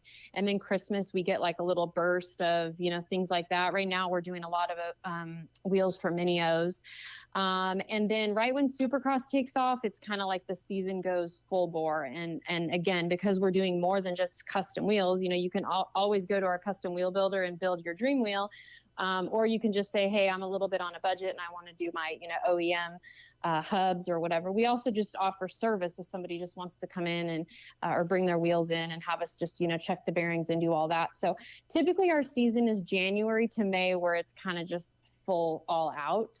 But like I was saying, during COVID, we didn't have a slow month at all. We're starting to see things rein back in. But I think that, it's fair to say January through May is across the board, whether it's custom wheels or price point wheels. The mail order houses, we have Rocky Mountain and MSO that stock our Edge wheels, and they're stocking for Christmas now. So we're busy trying to keep up with their POs and then just general orders. Yeah, and you touched on, before I got flustered, the Edge wheel. That's something we touched on also in the article. If you guys haven't read it and you're listening, and you're like, hey, I would love to get some custom wheels. The Edge wheel is like their price point wheel, right? It's more affordable, but it's also probably stronger than your OEM wheel. And we consider it an OEM plus wheel. Yeah. And it's $7.99 for a set. It's available in manufacturer's colors, meaning orange KTM, blue Husky, so on and so forth. And you can't customize it. It's silver spokes and silver nipples and a black rim. But if you're looking for either a second set of wheels, or if you're just a weekend warrior dad on a budget, it's really a good fit for you. Yeah, it's really cool. And I want to tell you, thank you. I think I already told you, and I told John, like, I got my first set of W wheels this weekend for my Husky. I ran them on that KTM, and I felt pretty cool having the Cerakoted, the wheels. Just they look so good. Too bad the W didn't get you a W. Yeah, it didn't give me a W. Well, I didn't give myself a W. I got worked. Well, we can only do so much. But hey, they say consistency wins championships, and I think I went like 2019-19. That's pretty consistent. Yeah, Lee bad. Yeah, well, it is, but hey, we'll get there when it's time. That was the time. That was my first ever intermediate race. So I moved up just to race Steve. So then you did good. You had a fun weekend. You're safe. You're healthy. You're walking around. So considering how scared I was Friday on that track, the fact that I left safe is all I cared about. Yeah. That was terrifying. Yeah, good. So, well, Kristen, it's been a pleasure. I know, as in the last time you were on here, you said you were a little nervous, but you did great. And it's always awesome talking to you. Well, thank you. I appreciate you guys having me on. And, again, thanks to everyone for supporting the vet race. Thank you, for coming out, Jamie. And, it wouldn't be what it is without everybody else. Yeah, well, I appreciate it. And I appreciate all the work you and John do and the friendships we've started. And it's really great getting to talk. Really great getting a chance to talk to you. Hold on, we're going to take a break. Yeah, and Darkside's going to have to go take a walk. I won't talk about wheels anymore. I mean, we could talk about like torque specs and if you want. I got to go, Kristen. Got to go. All right. Well, tell your husband I said hi. Okay. Tell your family I said hi. It was great meeting everybody, and we'll talk to you soon. Okay. Thank you. Right, Take care. See ya. Bye. All right. All right. The lovely Kristen Anderson. Good show. John knows. He was just sitting there back there going, man, Dude, whatever. you're such a dork. I'm a dork? Yeah. That's cool. Why am I a That was dork? good. What I do? Just that was hilarious. Yeah, she was a good guest, though, right? It was good guess. Yeah. Good guess. Seriously? Dude, I got some coming for you. Yeah. All right. We're going to take another commercial break, our last commercial break, and we will be back with Tiffany Miller. With products that fit perfect, look great, and last, Cherubies has what you need. Whether it's full plastic kits, individual pieces, handguards, chain guides and sliders, or anything else they offer, visit CherubiesUSA.com and use that promo code. There's no promo code for a Cherubie, Scotty. That was a flub. But anyway, tonight, Cherubie USA brings us Tiffany Miller. What's going on, Tiffany? Nothing. I'm just hanging out. Just cleaned up the apartment. How are you guys? Doing good. We're just going through the show. We had McGrath on tonight, Tiffany. I know. It was a big deal. And Chiz. Yeah. I was going to send you the picture I got of being Chiz at Washougal. He's so nice. He's the best. He was like he's one of my all-time favorite riders, which is kind of strange, I think, but he's one of my guys. Cool. Yeah, it's a big show, so I'm pretty nervous. Nah, don't be. So you do customer service for Motosport, correct? I used to do customer service, and now I'm actually one of the team leads or managers, if you will. And I have a team of reps that I just help, with their customers. And so when you get connected at Motosport, you talk to one of my reps, and I just help them do their thing, and just keep Motosport moving. So yeah, that's pretty cool. Motosport, obviously a big sponsor of Pulp MX, so I use the wrap-up show that I do, so I use it quite a bit. Let's back up. How did you get involved with dirt bikes and moto? Oh, well, it's like everybody else for the most part. I grew up out on like 12 acres, and my dad always had bikes that came from my dad. My mom did not ever like motorcycles. But yeah, I mean, my dad had like a little XR80 for me. That's what I learned clutch on. And I just grew up riding in a field, and I never got to race moto growing up. So that was just something, you know, we couldn't afford it for one. So I just grew up riding in my backyard. And then I went to college. I quit riding bikes, you know, all through that. And then I was working as a therapist after college for a couple of years, and I was like, man, I'm super not happy. So I just showed up to my local shop and I said, here's my resume, and I just love motorcycles. Can I sweep the floors, essentially? And oh, wow. ended up getting, I just happened to walk in, and the girl that was in the apparel department, she actually put her 2 weeks in. It was like the stars aligned, and I just took that leap of faith and left my therapy job and never looked back, man. You know, started out in the shops for a good few years, then went to Tucker, got to be on the corporate side. Went to EBS for a short stint, which my EBS role actually plays into a really big thing with my moto resume stuff. We can talk about that later. Yeah, we're going to get into that for sure. But yeah, no, I just kind of made my way through the industry, and now I'm at Motosport. COVID was a blessing, you know, and a curse, but it was a blessing because I'm able to work from home for Motosport, which is awesome. And you know, we got a lot of great reps from all over the country now who can offer their advice, you know, all sorts of different riding styles, street, adventure, you know, off-road, moto. I mean, our gearheads are great. So yeah, and that's where I am now. Yeah. And of course you still ride when you can. Yeah, when I can. I actually take, you know, my focus now is obviously work, but on Rhett, my little Your one. daughter, yeah. She loves riding her Strider. We go to the BMX park. I'll take her to the local tracks around here, and she'll moto down in the pit. She loves watching our friends ride. So she's very much in the scene, and, you know, she's got her P-dub, and whenever she's big enough to ride that, but she loves it. So that's kind of my main focus now. And my Suzuki just is a good talking point with it sitting in my apartment. So, you know, that's what its purpose serves now. But yeah. Yeah, your daughter obviously she's gonna grow up in the scene with her dad being our one of my buddies, Skippy, and he races, and so she's gonna grow up in the scene and she's gonna ride. Are you prepared for that? Oh, absolutely. We were prepared. You know, we were prepared before she was even born. And the great thing, you know, too, is with her dad being who he is, he's so knowledgeable on not just riding but on the safety aspect. So I know while there are, you know, there's always going to be a pit in your tummy, if you will, you know, for a crash. I mean, she's already had big spills at the BMX park, but she had her Fly Formula carbon on, and she took a digger to the noggin, and she didn't even cry. She just got up and looked at me and said, "Crash." And I was like, "Yep, you sure did crash, baby." But, you know, if I hope she takes to it. You know, I love being around it. I love the scene. I wouldn't do what I do if I didn't love it. But I always said if she doesn't like it and she wants to do something else, we'll just sell everything and she can do whatever she wants. So. Yeah, she'll probably go through some stages, but growing up with you and her dad, she's going to be around it a lot. So I imagine it's going to be in her blood.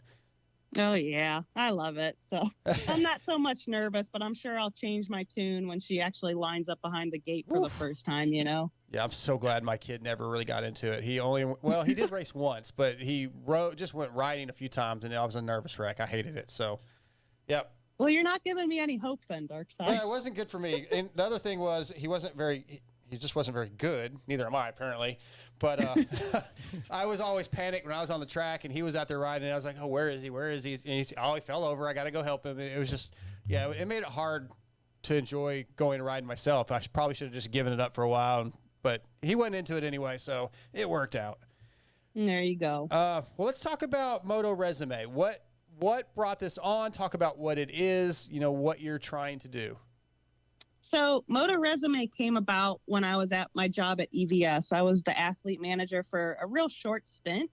But in that time, you know, I had a lot of people who we had a sponsorship program. You had to go to our website, and in the link on the website, you had to submit a resume. And I had seen hundreds and hundreds of emails from riders that, one, didn't have a resume, and two, if they did, it might have just been like a Word document with just some bullet points, maybe, no photos, no social media handles, nothing I could reference or gauge what type of sponsorship level I should give them. So my idea for Moto Resume really came from that. And I saw the need for riders to have something built, just like when you and I go to apply for a job, and, you have to have a work resume to highlight your skills. Yep. Big career points, I guess, if you want to, focus on those. And so that's what I do. I have a form that I have my riders fill out. I just send them an email, and they fill out this form with their race results from, the current year, or 2021, if we got to go back a little bit, but give me your best race results. I also look up the race results just to confirm, because there are companies that, they do dig into that. Yep. So I just verify race results. I get your year, make, model of the bikes that you're on. I get a little background on the rider, and I grab social media. I grab their videos. I can, I make a PDF with links to their social media. That's cool. Yeah. I get photos, and I put it all together, typically in a 2-3 page format. And it's really a good snapshot for these, people who are running the sponsorships for their brands, for Pro Taper or Answer. These guys, they have to dig through, they really have to sift through thousands of applications, and my resume helps to really highlight. They can get a quick glance, they know what type of rider they're looking at and what kind of level of sponsorship to do. But the resume itself, it does set most riders apart who use my resumes or provide a clean looking resume. It will set you apart to get that next level of sponsorship. Yeah. So just for people listening, you're promoting this, but just from my experience, before the podcast stuff, when I was trying to get help, I literally went online, looked at a couple templates or whatever of resumes, and I built a resume. Same thing you're talking about. Like, I was running the Moto Master Series at the time, and put in my results and what I was looking for, what my goals were for next year, and a little bio about myself. Hey, I'm a slow vet rider. I don't know why the hell you'd even want to help me, but if you did, I would promote you. And, I have buddies that would be like, well, how'd you get that sponsorship? I can't get any help. And I'm like, well, you got to send these resumes in, and you got to put some work in, and it really does work. I picked up a number of 25 or 40% off discounts from companies, and yeah, you could go to Hook It and get something, but if you do a resume like you're talking about, I would imagine you're probably going to get a little better deals and more long-term help. Oh yeah, definitely. That's one thing, because I've had parents ask me, parents and riders, what about Hook It? What's your experience with that? The difference, with applying directly to the manufacturer is you're going to get a better deal than what Hook It would give you. Hook It's a middleman, and they get their cut, right? Yep. And a lot of times too, you're just going to get the bare minimum sponsorship.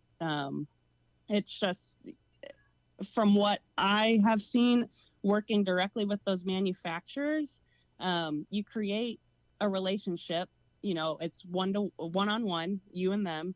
And then it gives you the opportunity to really foster a long-term relationship with these brands. And, you can work directly with them. You can, tell them what you're doing and what your plans are with riding, and, you get the better deals. And so that's my take on it. And that's why I do what I do, where it is just, it's a resume for these manufacturers. So, yeah. Yeah, I'll confirm that. One of our sponsors on the show, he told me a number of years ago, like, he hates dealing with Hook It. He would rather deal with the kid personally and give them a bigger discount just to not deal with Hook It almost. So he'd like to build that relationship. So that your point that you just made was dead on from what I've been told from, some of the industry people. How can people reach out to you if they want to get your help? So I don't have a website that is in the works. However, you can go to Instagram and you can follow me at it's at Moto Resume. And then I also have my personal page, Tiffany Miller _230. That's, I get a lot of my clients through my personal one as well, but I'm very active on both. But really, Instagram is going to be the best way to get in contact with me. You just shoot me a message, give me a follow, shoot me a message. And it's as easy. It literally takes 5 minutes to get you going. You know, I'm always on my phone. I'm always at home, you know, working. So Right. I'll see it. But yeah, you just follow my Instagram pages and we just go from there. Perfect. Well, first of all, if you said you're developing a website, I work for a media company that does that. So if you ever need any help, hit me up. I might have to hit you up. Yeah, It's getting to a point where I know that a website would streamline everything for sure. Yeah. I work for a company where we do all that development stuff. So hit me up if you need it. But my question was, I think the sport is starving for stuff like this. So first of all, I'm glad to see that this is happening. And the more I hear about it, I think it's going to be a great success. I just wanted to know maybe what you thought some of your best success stories have been so far, and maybe a little bit of what the parents' feedback is. I'm sure they love it. Oh man, it was funny because I was listening to Jeremy McGrath talk about how he had a publicist, right? Mm-hmm. And you know, not only am I doing this resume, but I like to think I have a fair amount of insight on how to really promote yourself as a rider. And a lot of these parents, you know, they're busy. They're busy driving across the country. I've done resumes for people all over the country now at this point, and from amateur riders all the way to privateer pros, you know, they're busy, and the feedback has been great. One of my favorite stories is a local Texas kid. He's a C class rider. He just went from 125s to 250s in the C class. You know, his riding has been phenomenal in the past year. He's really, like, it just clicked for him. With my resume, I don't want to say it's all my resume. It wasn't, because his riding is great. He's a good kid.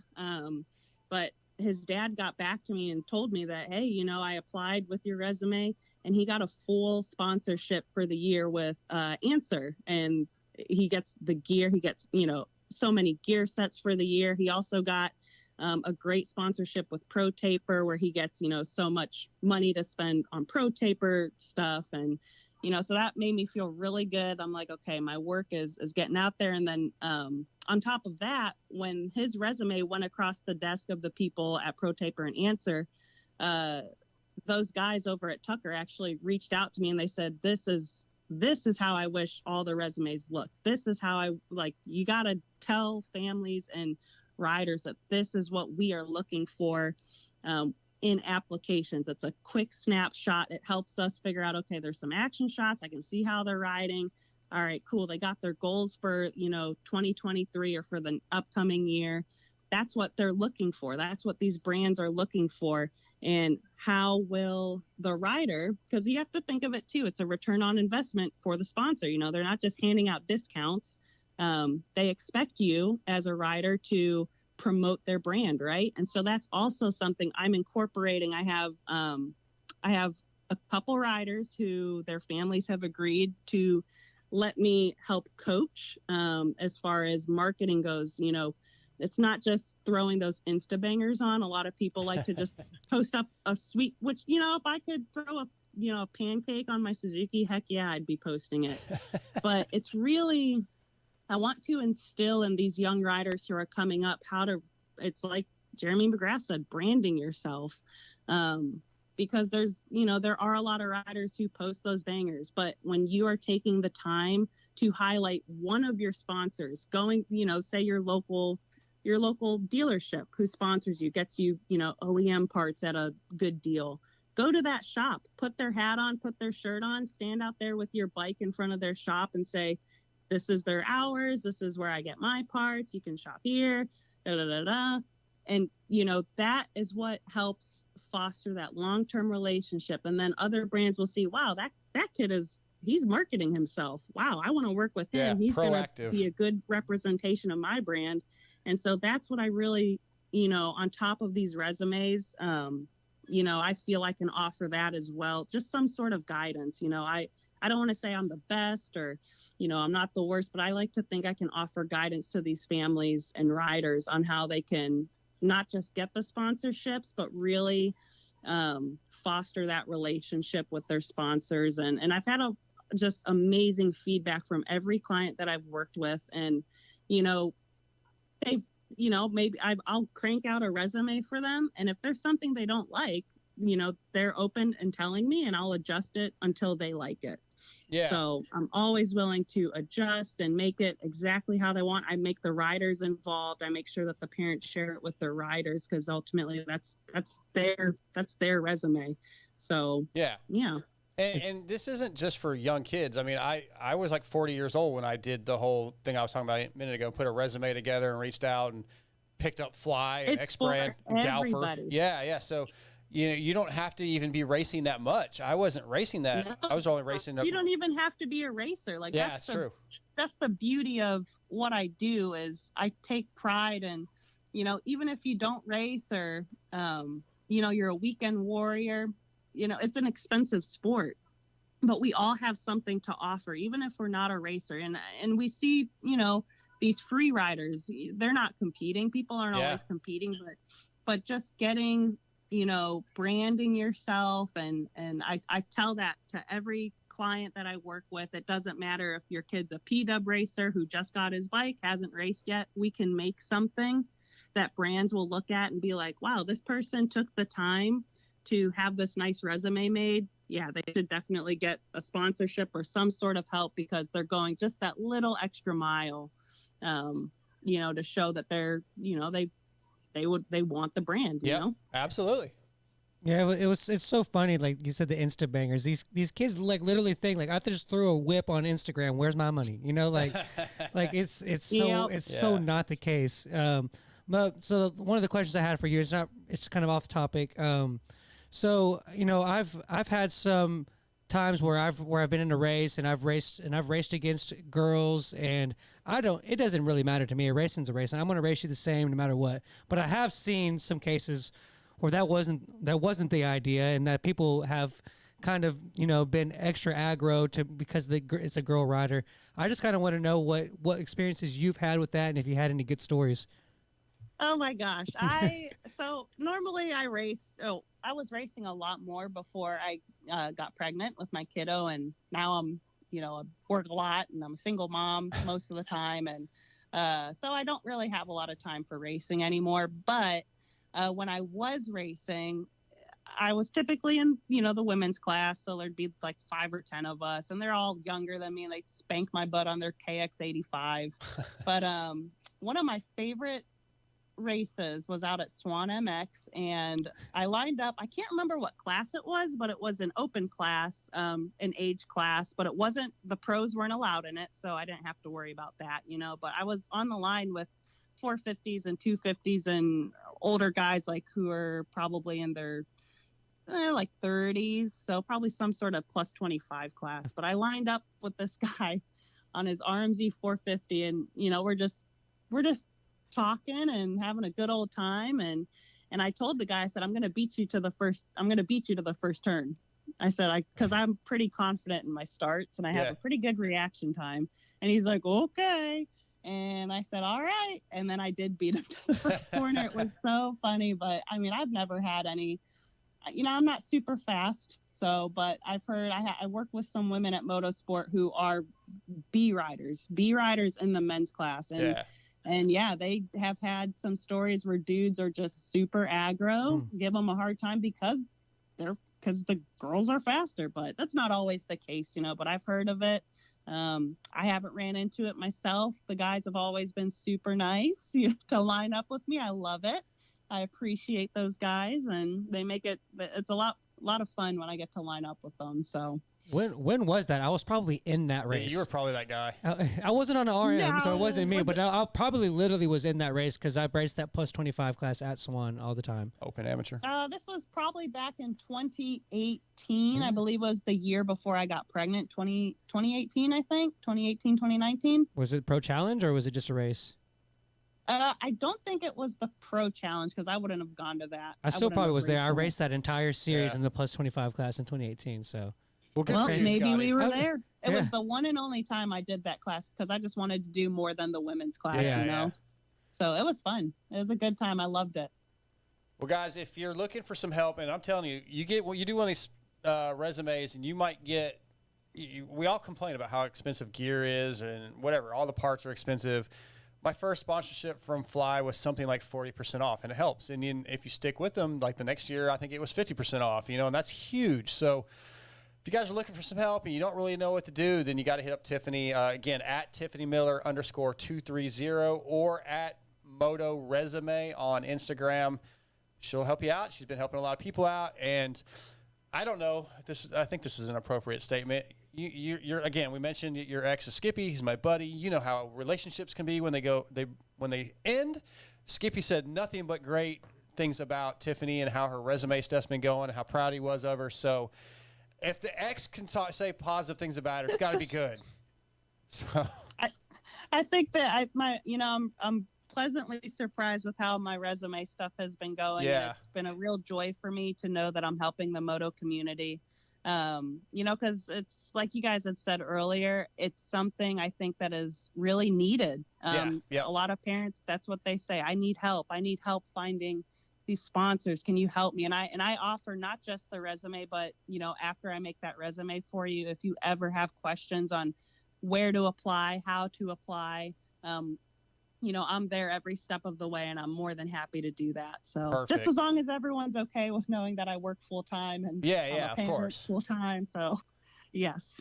Well, you guys reach out to her, and if for some reason you're struggling to find the Instagram, if you're an old not very tech savvy, you can always get in touch with me or the show, and we'll get you in touch with Tiffany. Tiffany, it was really great talking to you. It's been a long time since I've had a chance to visit with you, so appreciate you coming on.